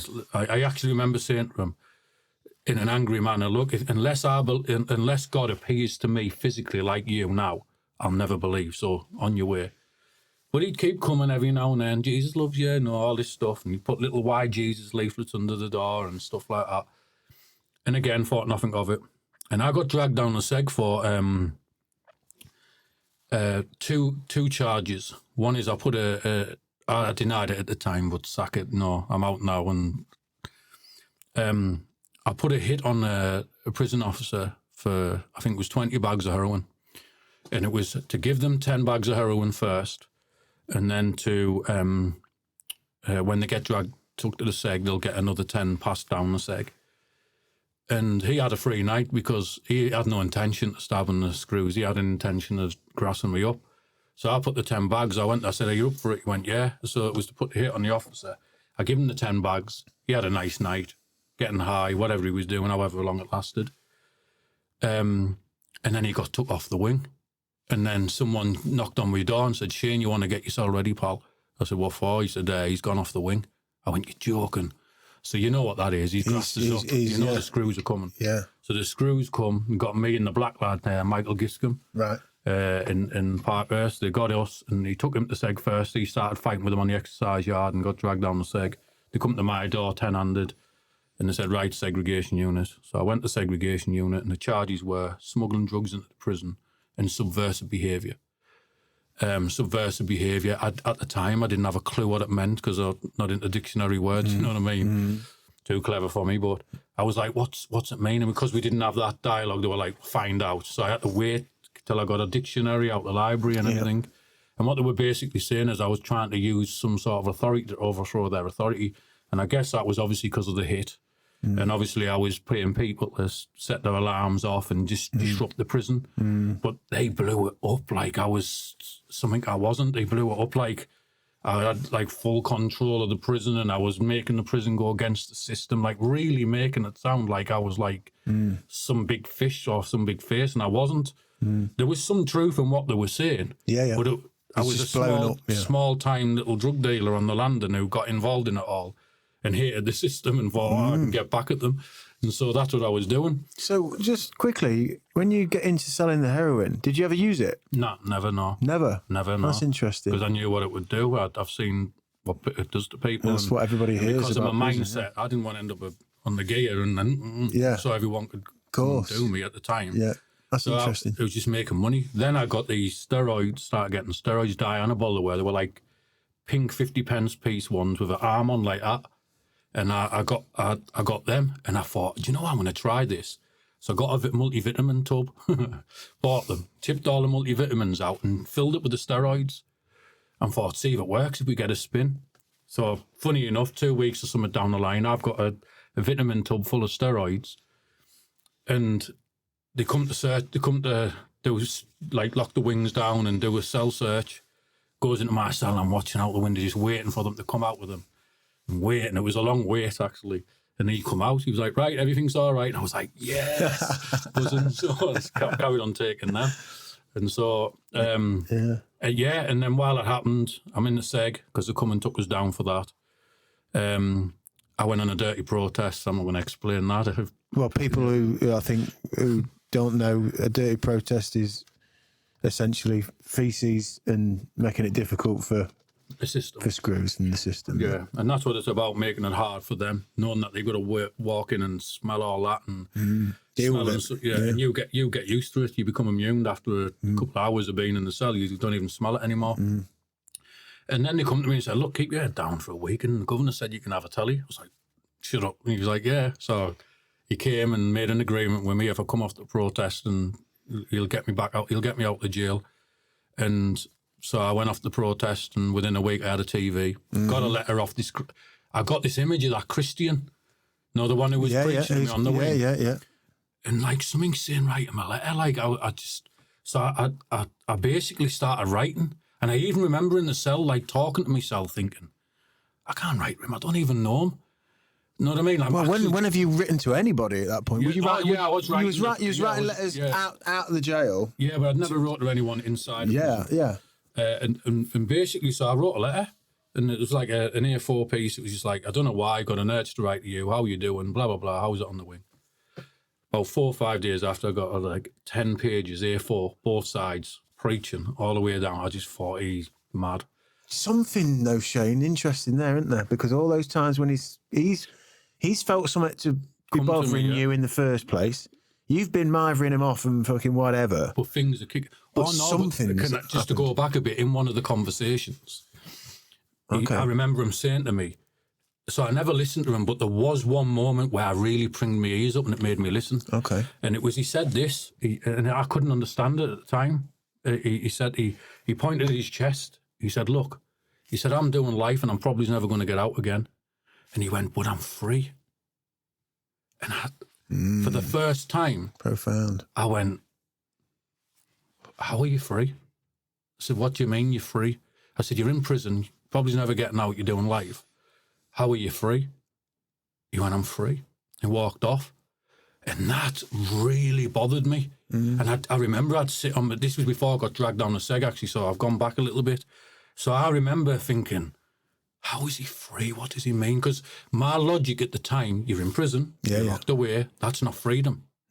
So my mind was puzzled, and it might be simple for people now, but at the time I was so lost. Well, yeah, you're in such a black and white situation, and it's gone through from the bullies and this authoritarian, or being on the wrong end of whatever, and then that's all manifested into the screws and the system, and you and them, and black and white, and I don't care if it's forever. But there's something in you then. There's something in you intuitionally or something spiritually, which people get a bit wooed out by that word, but I don't give a fuck. It's part of this journey. We are energy. Something in you is pulled up on that then. And even in the chaos. Yeah. So then And then obviously I carried on doing that. Yeah. So this has happened. It's bringing me up. Every now and then I'm thinking about it. And then the hit, get dragged down the seg, never see that man again apart from when I write this letter. Which you're compelled to do. Yeah, which just come into me in my head, write him a letter. It was like an urge in me saying to write to him. It's got to be something to do with that wonder, those ears pricking up and that. And then I got this page, God loves you, he'll set you free and blah, blah, blah. By now, I don't have a clue about Christianity or religion or God or anything. All I know is that they're meant to be good and they've got sandals and big beards. And all the cliches, yeah. And so I just basically ended up then in Long Lartin top security prison. Ruthless. That's ruthless prison. So I ended up in there, and I ended up going on an alpha course. And that happened by, top people say, like, you've got to search for God. But it wasn't like that for me. See, at the time, I had no intention. So what's an alpha course for people at home? So an alpha course is the basics of Christianity. It's like a course where everybody can go on, regardless of your faith, regardless of your belief. You can sit there and call them all a load of numpties and swear at them and do whatever, and they've got to respect your opinion. And what they'll do is they'll show a video on a subject, and they'll say, right, what do you think? I see. Around a meal. So you'll have a free meal, coffee, and everybody just starts getting comfortable over the weeks with people, and they just talk about it. And you find that at the beginning of it, everyone's like, you rubbish, I don't believe in God. And by the end of it, they're like, well, can I be forgiven if I did this? And at the end, they'll start praying for you. And thousands of people, this is huge, this Alpha Course. Millions of countries, all the countries are doing it, all the prisons are doing it, churches, schools, it's gone all over the world. And do you know how it's spread in prison? A lad called Michael Emmett, in fact, he's got a book out. Can you remember the name of the book? It's Sins of the Fathers. Sins of the Fathers. Amazing. Organised. He was an organised criminal. His dad was in with everybody, all the big faces and everything, and he grew up and he ended up getting busted for a 30 million drug importation thing at the time. And that 30 million pound drugs importation was the biggest at the time, but obviously it'll be bigger now. Right, yeah. They went to prison, and he was, I hope I've got this right, he was in a relationship, or he knew a woman called Samantha Fox, the Page 3 woman. Famous, very famous 80s, 90s. And she was coming in to visit Michael, but she'd done an alpha and she'd come a Christian. And she was going in and telling Michael, buzzing with her life, and, this Alpha Course, blah, blah, blah. Michael then approaches the chaplaincy, tells him about this Alpha Course. He sets this Alpha Course, calls the church up, bang. Prisoners crying, prisoners falling to the knees, crying their eyes out, all changing just epiphanies and just reborn. Boom, up there and then, as soon as it was happening, so that then they were getting shipped out, unbeknown to them. The reality is, if you believe in God, we know why they were getting shipped out, because God wanted that to spread around the jails. Right. But to the prison system, they just wanted to keep moving them around. Do you see what I mean? Yeah, the perspective, the point of view, God had a totally different plan. Right. So what happened was they're getting moved to another jail. Michael, straight away, boom, straight to chaplaincy. Have you heard of this Alpha Course? Put it on, it's amazing. Does it again. Boom. And it's spread around the prison. And the link is basically years and years down the line of it being in the prison, I end up walking in, we'd say accidentally, but I know God took me there, end up on this Alpha Course. And so how that happened is my door opens. When they talk about coincidences, there was a many of coincidences in this. Yeah. My door opens. You say, go to education. So I go through, and in prison you've got what you call movements. So when the movements come, they'll open your door, education, gym, visit, workshops, blah, blah, blah. You've got to get to that destination. When you get to the other end, they'll have a list, and there's 2 officers at each gate. What year? Education. Your name's not on the list. You've got to go back to the wing. If you're in a maximum security prison, if they let you through that gate and you escape, or you kill someone and you shouldn't have been there, they can lose a job. Yeah. Right? So that's how serious it is. So I goes down on the movements to open my door for education. I gets there. He said to me, your name's not on the list. So I made like a bit of a fuss, and I was like, I'm not having this. You've sent me all the way down here because I didn't want to go back myself. And one of them, I don't know why, but one of them they shouldn't have let me through. He just stepped back and went, go to the chaplaincy down there. And I walked into the chaplaincy, and I walked in on one of these Alpha courses. Oh, wow. And there was a circle of lads all around there, and this TV with this posh grey-haired preacher, hello, that kind of thing, preaching on the telly. And I just went in and sat down, and I thought, oh, man, it's one of them Christian things. So I'm thinking in my head, right, as soon as this finishes, I don't want to disturb him, I'll get up and I'll go. As soon as I said that, as soon as I'm thinking that, the video stopped. The little woman was like, are you meant to be here? I said, don't know. She went, your name's not on the list. I said, I'll go then. And one of the lads went, you get free strawberry gatos and biscuits. And I went, miss, can you put my name down, please? And I started going for that reason. But let me go back a little bit, because someone pointed this out to me. Okay. They opened my cell door, and they weren't meant to, because I wasn't down for education. Why did he open my door? Yeah. When I get there, the officer was meant to send me back to the wing. He doesn't. But he sent me to the chaplaincy. I wasn't meant to be going to the chaplaincy. And at the perfect timing, it just happens to be the day that this Alpha course is on. And then obviously I say, God knew I liked strawberry gatos, and it would keep me on. Yeah, of course, you know what I mean? And some cake. And so I carried on going on for that reason. And I was going on, and I was... See, sometimes people can get passionate when they talk about the faith, and you can have a conversation with people, and when you start going against it, not meaning to, they're just so passionate about it, they start getting a bit heated. Yeah. Well, I was on this court, and I was wanting an argument. I'd be like, you're all a lot of rubbish, Jesus, this, and And I would call them, and sometimes I'd even, you bunch of effing idiots, and it's rubbish. And they would just sit back and go, oh, that's great. Respect your opinion. Everyone's opinion has to be respected. And I was like, not having this. I don't want this. So I would try and go to them. I was even going to go to the library because I had two belief systems what stopped me believing. 100%. Well, I just didn't believe anyway. I used to believe science. Used to disprove God. And I had a huge belief on that it was a big conspiracy by the government to control the masses. Right. You create a God. Both make sense, yeah. You create a God. Everybody's, we should stick by the laws of God. Obviously, people are becoming anti-God as time goes on, but if you stuck to the Bible and stuck to religion and did it right, no one would be killing, no one would be stealing, no one would be doing everything. And so I had them two things. And the other thing is I didn't understand the real message of the Bible at the time. Yeah. So I had religion. And there's a list of things you must do. And you tick the box off and, well, you're like one of us. That's religion. And that's not what the Bible preaches. And actually the Bible says we're all sinners and we all fall short of the glory of God, and no one is righteous, not one. And basically the only way we saved is because God loved us that much. He sent his only begotten Son, that whoever believes in him will not perish but have everlasting life. And that's all you have to do.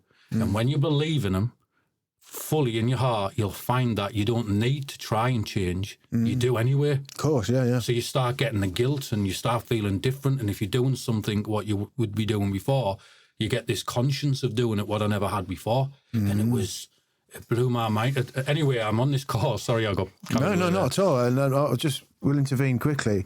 How long is it when you sort of, like you say, all these kind of divine intervention almost, where things align for you and you end up in this course? How long is it?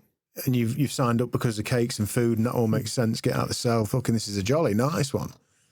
You have a bit of patter with him over the couple. How many weeks is it before you really start to think, fucking hell, you're going back to your cell and thinking about stuff in a different way maybe? I just remember the pastor coming to me. They have a day what they dedicate to the Holy Spirit, where they'll ask the Holy Spirit to come in the name of Jesus and stuff, and they pray for people, and people have been having experiences. And so there's a big build-up to that day. So when that day come, nothing happened to me. So everyone's a few people crying and getting a bit emotional, and I was just sat there, and that happened. I'm like, see, rubbish. You know what I mean? And then I went off and I was making a cup of coffee, and the pastor, Eddie Baker, come to me. And he just come to the side of me out of nowhere, and he went, I've never done this in all the years I've worked here. I haven't done this in all the years I've worked here, but God has just told me to tell you to come here this afternoon all by on your own. So I thought, yeah, no problem. So I went back to my cell, waited for they opened my door, said chaplaincy. So obviously he's put my name down. He's followed through with what he felt God was saying. Yeah.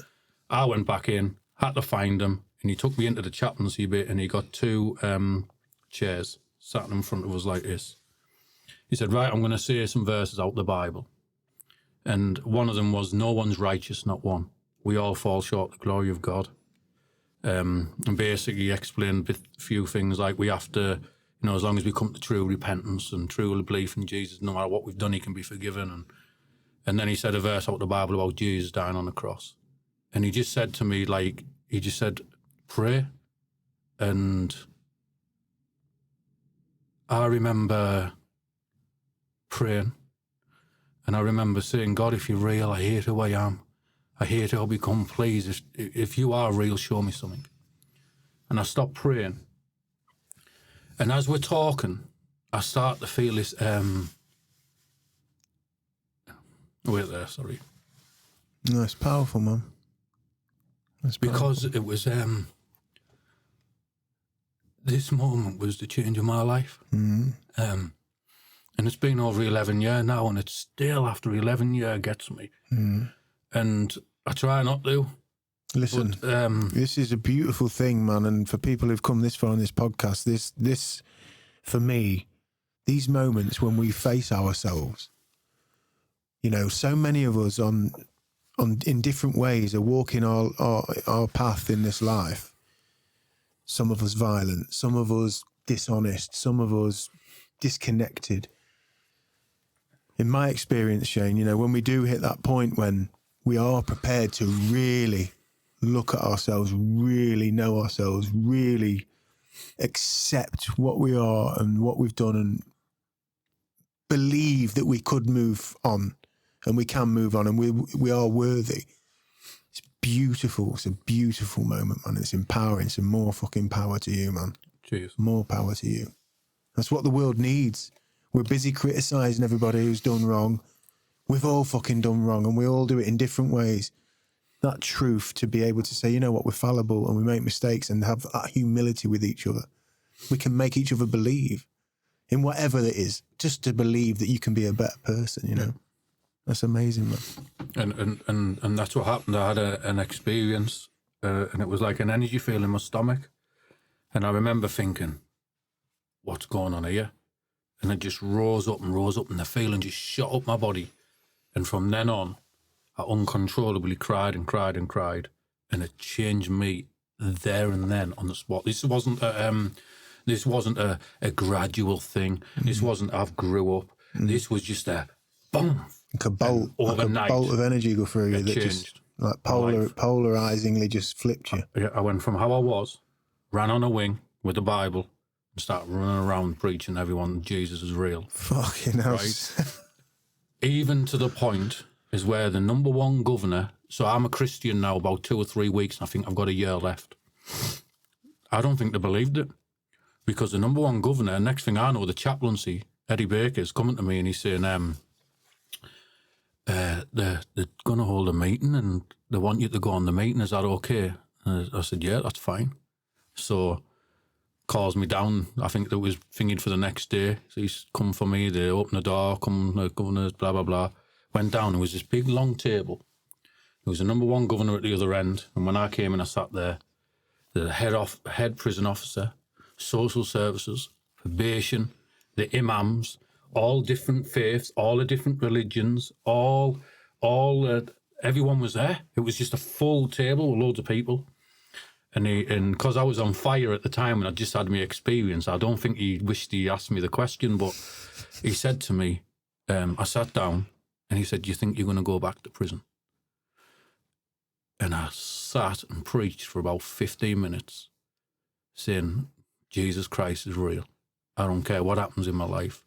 Jesus Christ is real. He's coming to my life. Please, all of you sat here now, you need to believe in the Lord and blah, blah, blah. And started preaching the good news and we're all sinners and blah, blah, blah. And at the end of it, they must have all had like little questions to ask me.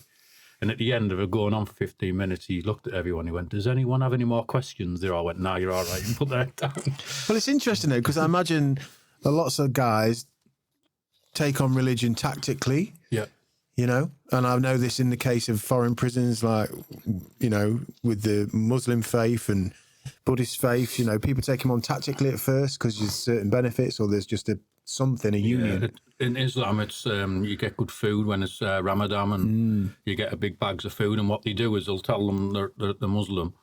And then on the night, they get all that food, and then through the day they just buy everybody else's food off them. Yeah, you know what I mean? Exactly. So, and I imagine in that situation, in a gang sense as well. Yeah, they'll stick together and as of the course, Muslim brothers. Yeah, so the brotherhood. Or everyone's like pretending to be Muslim, so they get defended, if that makes sense. Yeah, and in a situation like yours, when you're in front of the governor, I mean, they would have seen it many times when people are just trying to blag themselves out an early release, and I imagine they probably have a good radar for recognising when something is actually an epiphany, actually is this person's fucking radiating an energy that is just beyond, it's inexplicable. I was just running around the wing. Honestly, it was unbelievable. I was running around like an absolute loon. I was preaching to anyone who would listen to me. Anyone. And I just remember even at the offices, I was like, listen, Jesus is real. And they'd be like, well, why has he come to you and not me? I'm good, and I'd be like, that's the reason why he's not coming to you. No, you think you're good. You have to realise that you're a sinner like everybody else, because no one can match God. No one can be like God. So we've all got sin in our life. We've all done things in our life. And the way I used to describe it would be, this is why you know that you're born with sin, right? You tell a child not to do something when they're little. You better not run. Boom, they're gone. Absolutely, man. Don't pick that up. Yeah. Yeah, of course. It's built. It's sinful nature is within us. Yeah, we control it and we suppress it into being, don't we? Yeah, and that's it. And a lot of people who I haven't been to jail, I haven't done this, I haven't sinned. How many teenagers do you really believe in the world who hasn't got something that they've kept from mum? Oh, fucking hell! It's impossible, isn't it? Yeah, it's impossible not to have something what they keep from mum and dad. That's sin. The truth, the truth of like. And again, that's something I talk about a lot on this podcast. And, truth is the most, it's not black and white.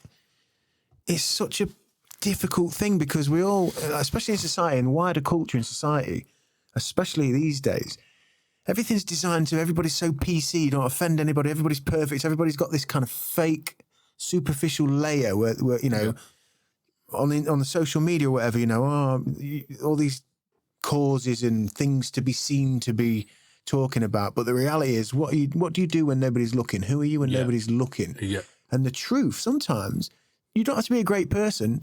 If my kid, as you quite rightly point out with the kids, we try and adopt that with our kids when the way I bring them up is like, I try not to make things taboo. Don't touch that, don't do this, because that's what you push them towards. And then by doing that, they respect and understand it. And then when they do make mistakes, and we do have those fucking weird things that, I don't really want to tell them, they're comfortable enough to actually, and I think if you grow in that way, like if society was more truthful to itself, and we didn't have this polarizing idea that, a good person does this and a bad person does that, and all this other stuff we can kind of fucking...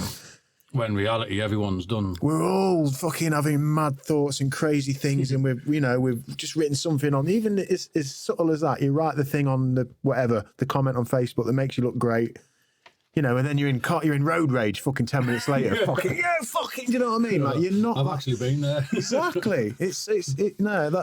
That's a really good point. And I've been singing a lot praises of the Lord and everything in the car, and then the car goes in front of you. And that's what I wanted to ask you next. So, as you're in that meeting, you say you've got you're within a year of you're leaving jail anyway. Yeah, they have a bit of a laugh about not asking you any more questions.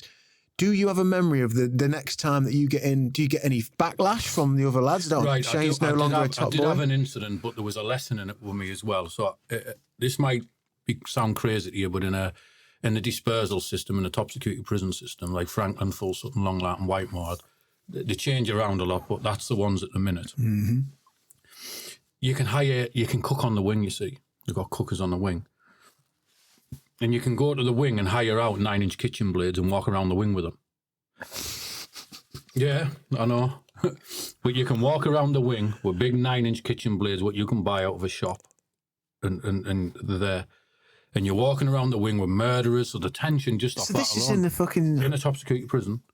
It's crazy to sound, isn't it? How often does that go wrong? I don't think it goes wrong because the trouble you'd probably get off the inmates because they know that if you start doing stuff like that, it takes it away. You're going to get it took away. Yeah. So I don't know if it has happened. I couldn't tell you that, but not that with my knowledge, no one's ever been done off them because it's for their own benefit, really. Mm. But it still leaves tension. Fucking hell, what I mean? Yeah. But I remember one day I'd been a Christian about 6 months, and I was preaching around to everyone. I was on fire, and I'd never had no challenge. And one day this lad appears at my door. He's got one of them knives. He went, "I want to stab you with that," and I just flipped and ran at him. And again, it was one of them moments where he's probably packed himself, didn't realise. Whoa, he thought it was going to be like, "Oh, okay," and didn't realise. I just ran at him, and he just shot off down the landing, and I was like angry. I went, "Get in here, I want to kill you," and stuff like that. And I remember going back to my cell and dropping to my knees. I thought, God, how can I be a Christian if I've just responded like that? And I dropped my knees and I was crying, going, God, how am I a Christian? I can't be real, God, and blah, blah, blah. Anyway, a little bit time goes on. It's really bothering me for about a month. It wouldn't go out my head. I was feeling like Why did you react like that? Yeah, if I'm meant to be a Christian, I'm meant to be loving and forgiving. So wired into your fucking DNA, though, that reaction, wasn't it? Yeah, it's natural. But for anyone, really, sometimes it's self-defense as well. But I went to the chaplaincy with Eddie Baker and I sat down with him and I told him, I didn't say no names, I just said, this incident happened. I said, I'm not a Christian. He went, why? Why do you say that? I said, oh, well, blah, blah, blah. I explained that, and I explained the situation. He went, just pause for a minute. And it's proper wise when I think about it now. There's some wisdom in what he said, really. And I just remember he paused, and he's thinking, and he went, leant in a bit, he went, what would you have done, say, before you had that experience, and say about 6 months ago if someone did that to you? And my instant reaction was I'd have killed him. Yeah. I said I'd have got a knife, went back down, got one out, and I would have went to him. Made it your life's work. He went, what did you do this time? I went, well, I went behind my cell and I dropped my knees and cried out to God, what have I done? He went, there's no change. And I thought, and that's when I realised this walk is going to be a process of slow change, of God bringing things out of me, bringing struggles out of me. And that's what he's done throughout the 15 years or something I've been out, 2007. And that's what he's done. It's been like, I think I'm all spiritual and excellent, and then I'll get a bit judgmental or think I'm something full of pride. And then he does something to knock me down. And then I'll have this attitude towards certain things. I'll give you an example. Because of my lifestyle, I still had this mentality of judges. No, judges they haven't had a life, don't have a clue. They're just stuck up lives and blah, blah, blah. Destroying everybody, yeah. And one day, me and my wife, when we just got married, and we went to this hotel, and you won't believe this. So we sit down, and this young couple sit down with us in the suits and stuff, and then an older couple come and sit with us. And they sat there, and me, at the time, I'll preach to anyone, tell anyone that I've been to prison, I've done this, but Jesus Christ came to life, and Jesus is real. So I'm sat there preaching away to them. And I must have been there, 20 minutes, just got my testimony as quick as I could, told them about Jesus, and Jesus saved my life. And then they sat there, and that uncomfortable silence. And it was just uncomfortable. And to change the silence, change that uncomfortableness, I just asked the question. I said to the younger one, so what brings you round here? Because in the conversation, they told us they were from down south. They went, I said, what brings you up this neck of the woods? He went, I'm a magistrate's judge. So there was silence again. And I went to the older couple. I went, so what brings you up here? He went, I'm a Crown Court judge. and I just went silent. And then I was like, oh, well, isn't that great? Praise the Lord, right? But I was proper uncomfortable. But listen to this. So the older one got up and walked off. We had a chat with us. They didn't just go. They made me feel welcome and everything. And he went, right, I've got to go on. They were playing that posh game. Oh, weird. With the little hammer thing. Yeah. They were going off to play that. And he went, the younger one stayed. His wife got up and he went and he stayed and he went, do you know what? He says, what was it? He said something about, I've grew up in an area where I was that far off going down the wrong route. Wow. But thankful to God, I ended up going on another route and it changed my life. He said, but I understand where you've come from. Shook my hand, listen to this.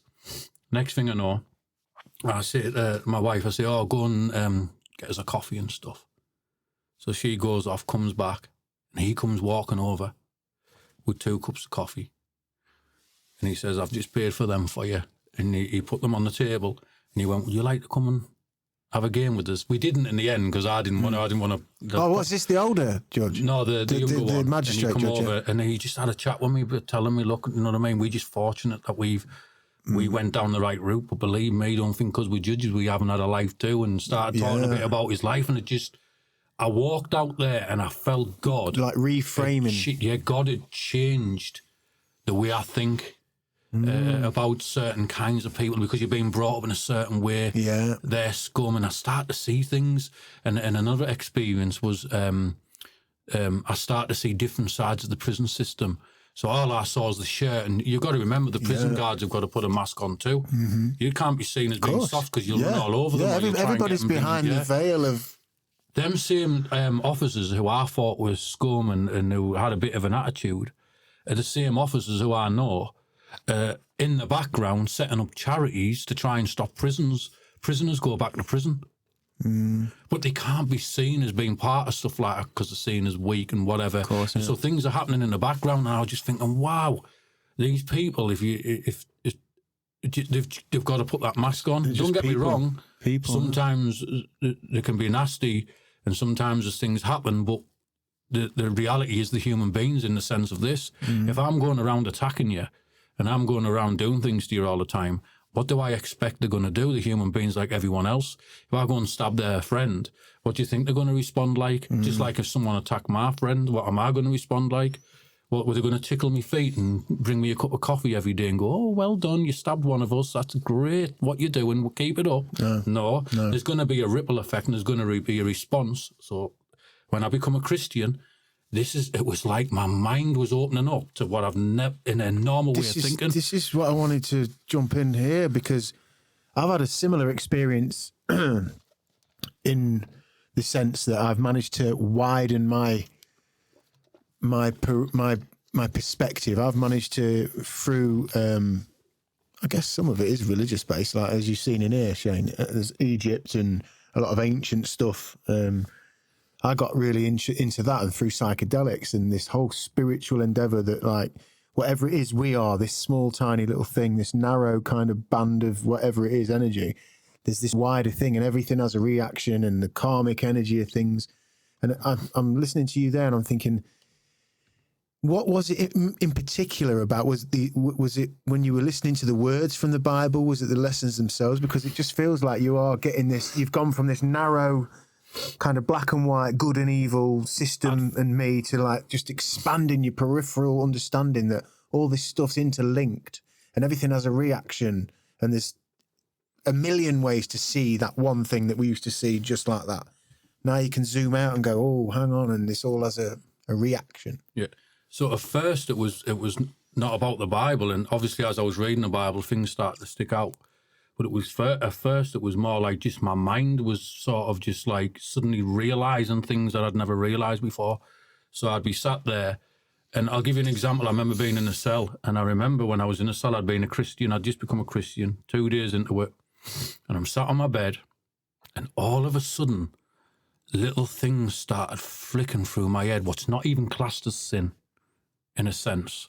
It's not classed as breaking the law.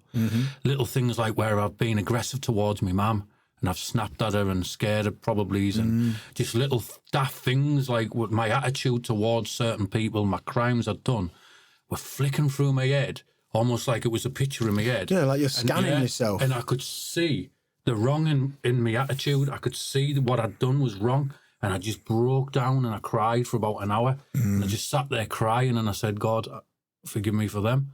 And I believe that was God just showing me them sins I hadn't repented from and showing me them. So what I didn't even class as sin. And I started to realise just little silly things. And I started to think normal.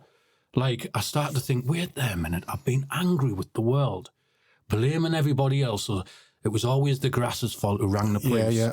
It's always the police officer's fault because he arrested me. It's always the prison officer's fault because he put me out and locked my door. And for the first time, I was sat on my bed thinking, like, I was almost buzzing over it, because I remember thinking, wow, it's like, how haven't I seen this? I'm in prison because I committed a crime. Epiphany of the introspection that you're having is so deep, and you're recognising yourself. Crazy. This is what I was saying earlier when you had that magical moment when you brought tears to your eyes. You know, it's that moment that sometimes we get there, and we can feel this thing happening, and we don't want to go there, because I don't want to think of myself that way. I don't want to think that it might be my fault. I don't want to think that actually I'm probably responsible, but maybe not directly.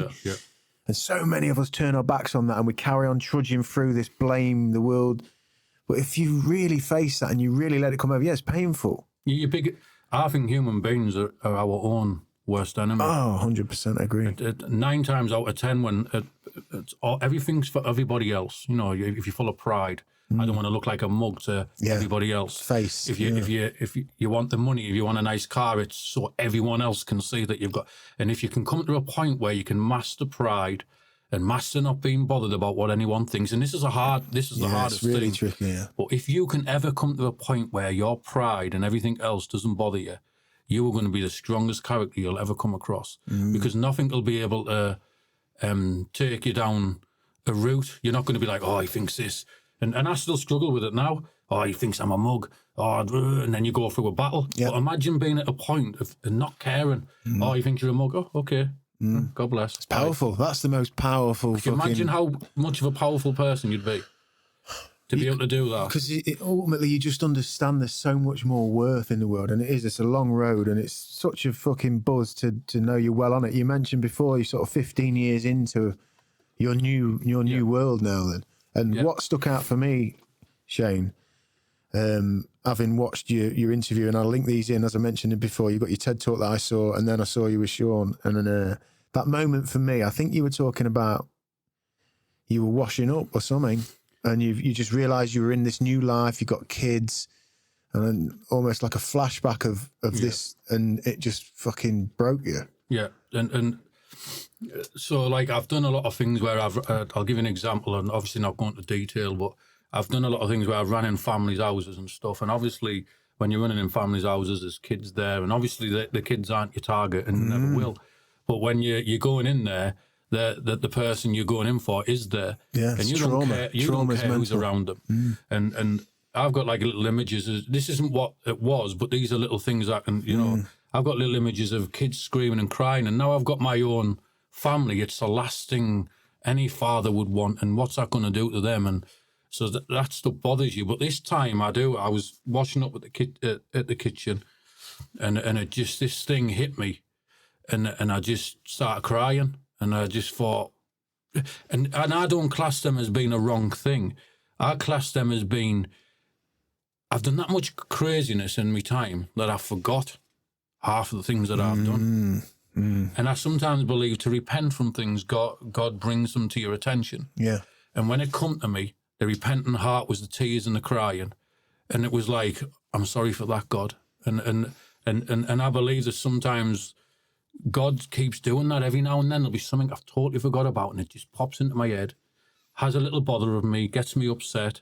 And then I say, God, I'm sorry for that, because I believe he's really the one reminding me of it. Well, yes, so that I can repent. How I often think about that, and the terminology where God is concerned, is it's almost as if he's this moniker. God is this moniker. God is this this energy base. Because for you, how I interpret that, Shane, is like when you're, because you've made such change in your life through this belief, through this connection to being a more spiritual being in the face of religion, in the face of this all power, you've now be able to turn. So you get married, you have children, you know, I imagine you're a doting dad who clearly, as you've just said.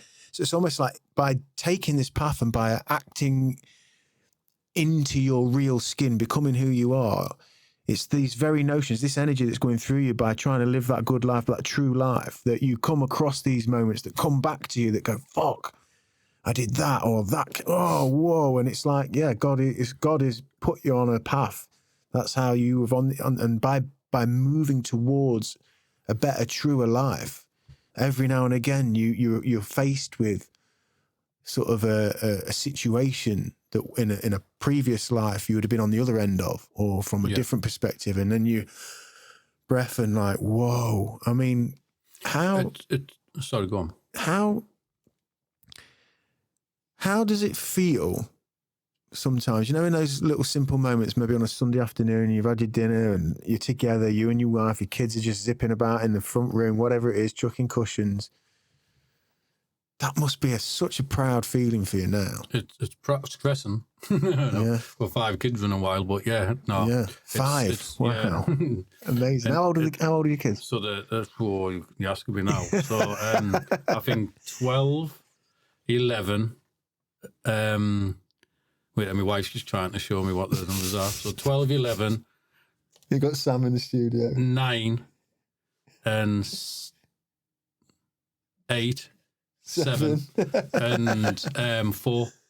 So Jesus, you guys have been busy. I always say making up for lost time. Yeah, I like that. That's a great attitude. Yeah. So yeah, and don't get me wrong, it's amazing, but it's tough. It's tough to stay. See, my biggest battle is what I was saying to you earlier on about. It's the pride. So if you feel mugged off from someone, obviously my responses are different, but I still go through the same struggles. Yeah, that emotional kind of roller coaster.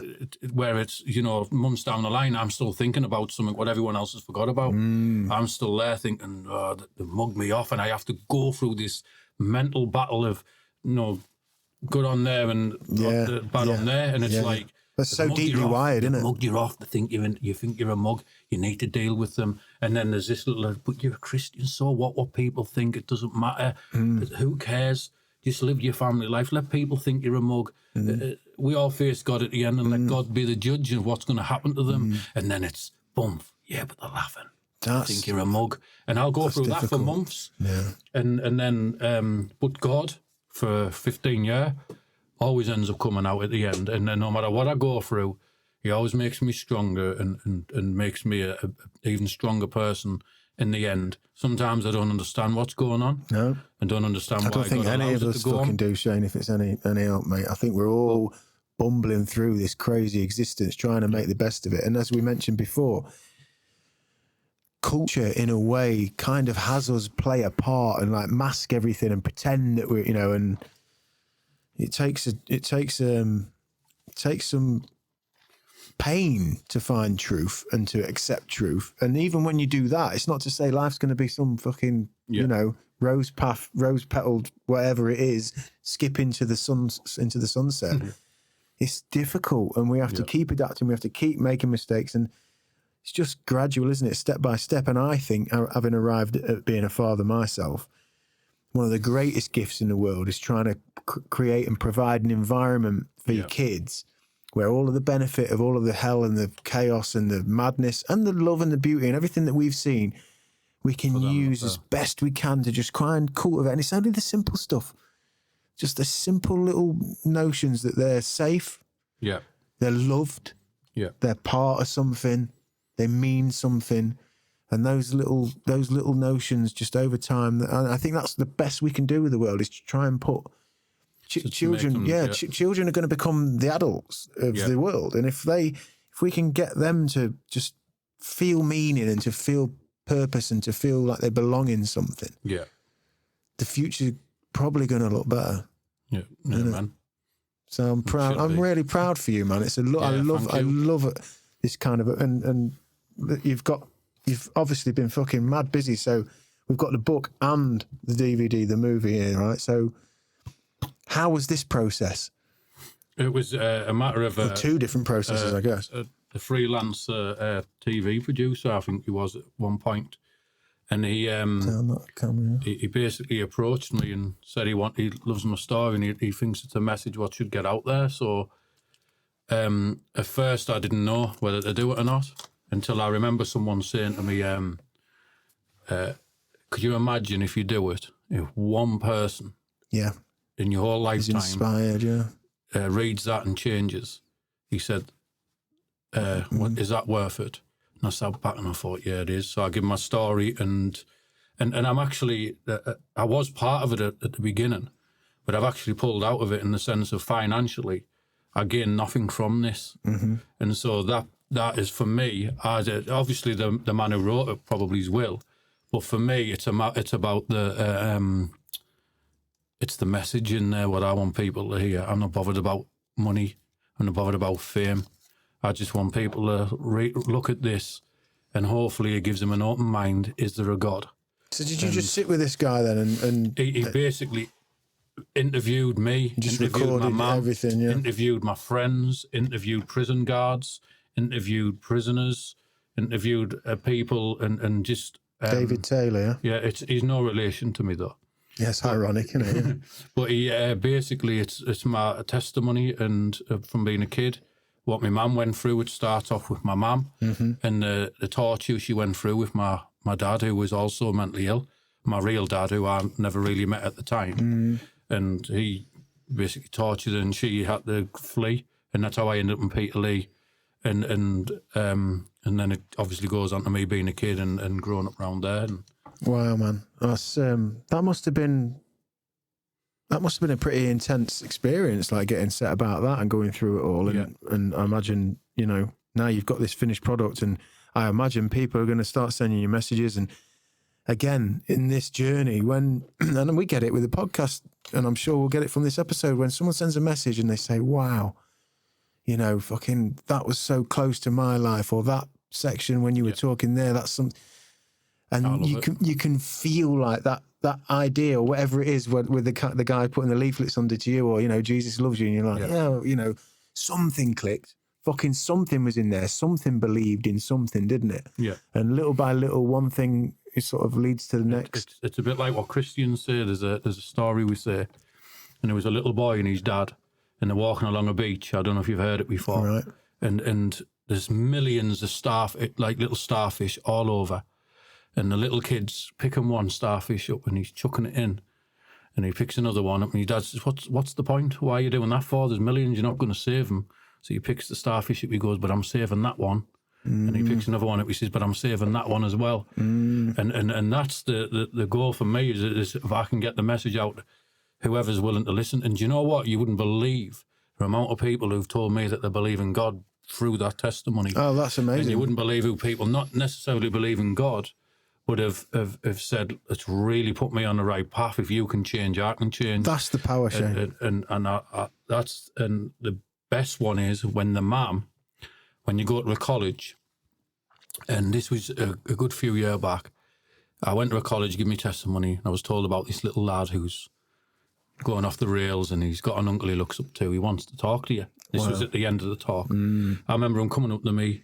He had a chat with me, and he was talking to me and stuff like that, and then we left it. About a year down the line, I get an ad and a message, and it was basically, "Hi, you might not remember it, but you came to a college, you spoke to my son. I just want to thank you, because since he spoke to you, we came home. He told me he's not a Christian, but he told me he's changed his life, and he's never been chucked out of school. He's got a totally different look on life, and he's been going for about a year now. And I just want to thank you so much for putting him on the right path." And I was just like, wow. And sometimes I feel like I've got to pinch myself, because the reality is, sometimes it's hard to accept yourself. And so I've had people come up to me and say, "Oh, you're such an inspiration." And my head instantly thinks, if you really knew what I'd been doing.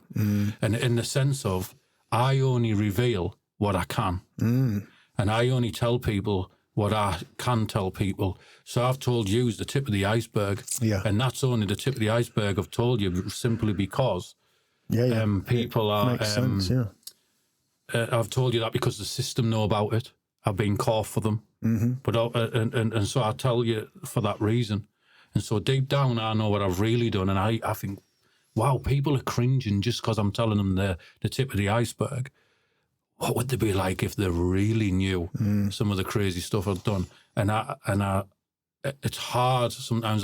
I think like that sometimes, and it's right. And I will accept myself, and I do, and I know I'm forgiven. Believe me, I do. But sometimes that's that little struggle, that little insecurity, what kicks in. Oh, you're such an inspiration.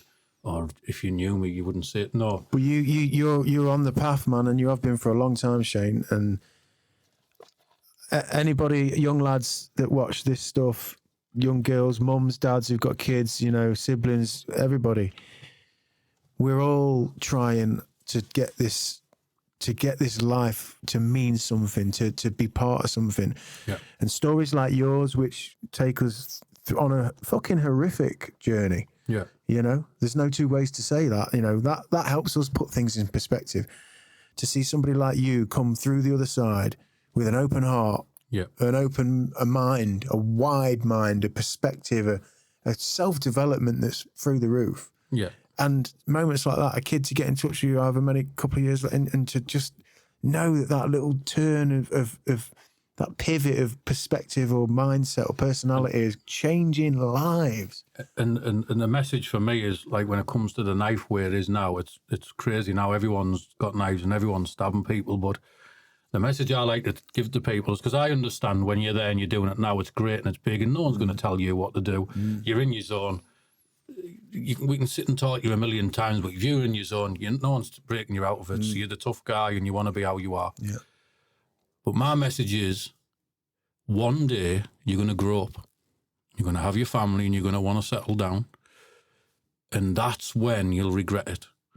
And that's when I just feel like going about where knives, no one wants to go in prison for the rest of their life unless you're mentally ill. And nobody wants to just live with the fact that they've could have damaged somebody or killed someone or anything like that. And 9 times out of 10, that's not what they want.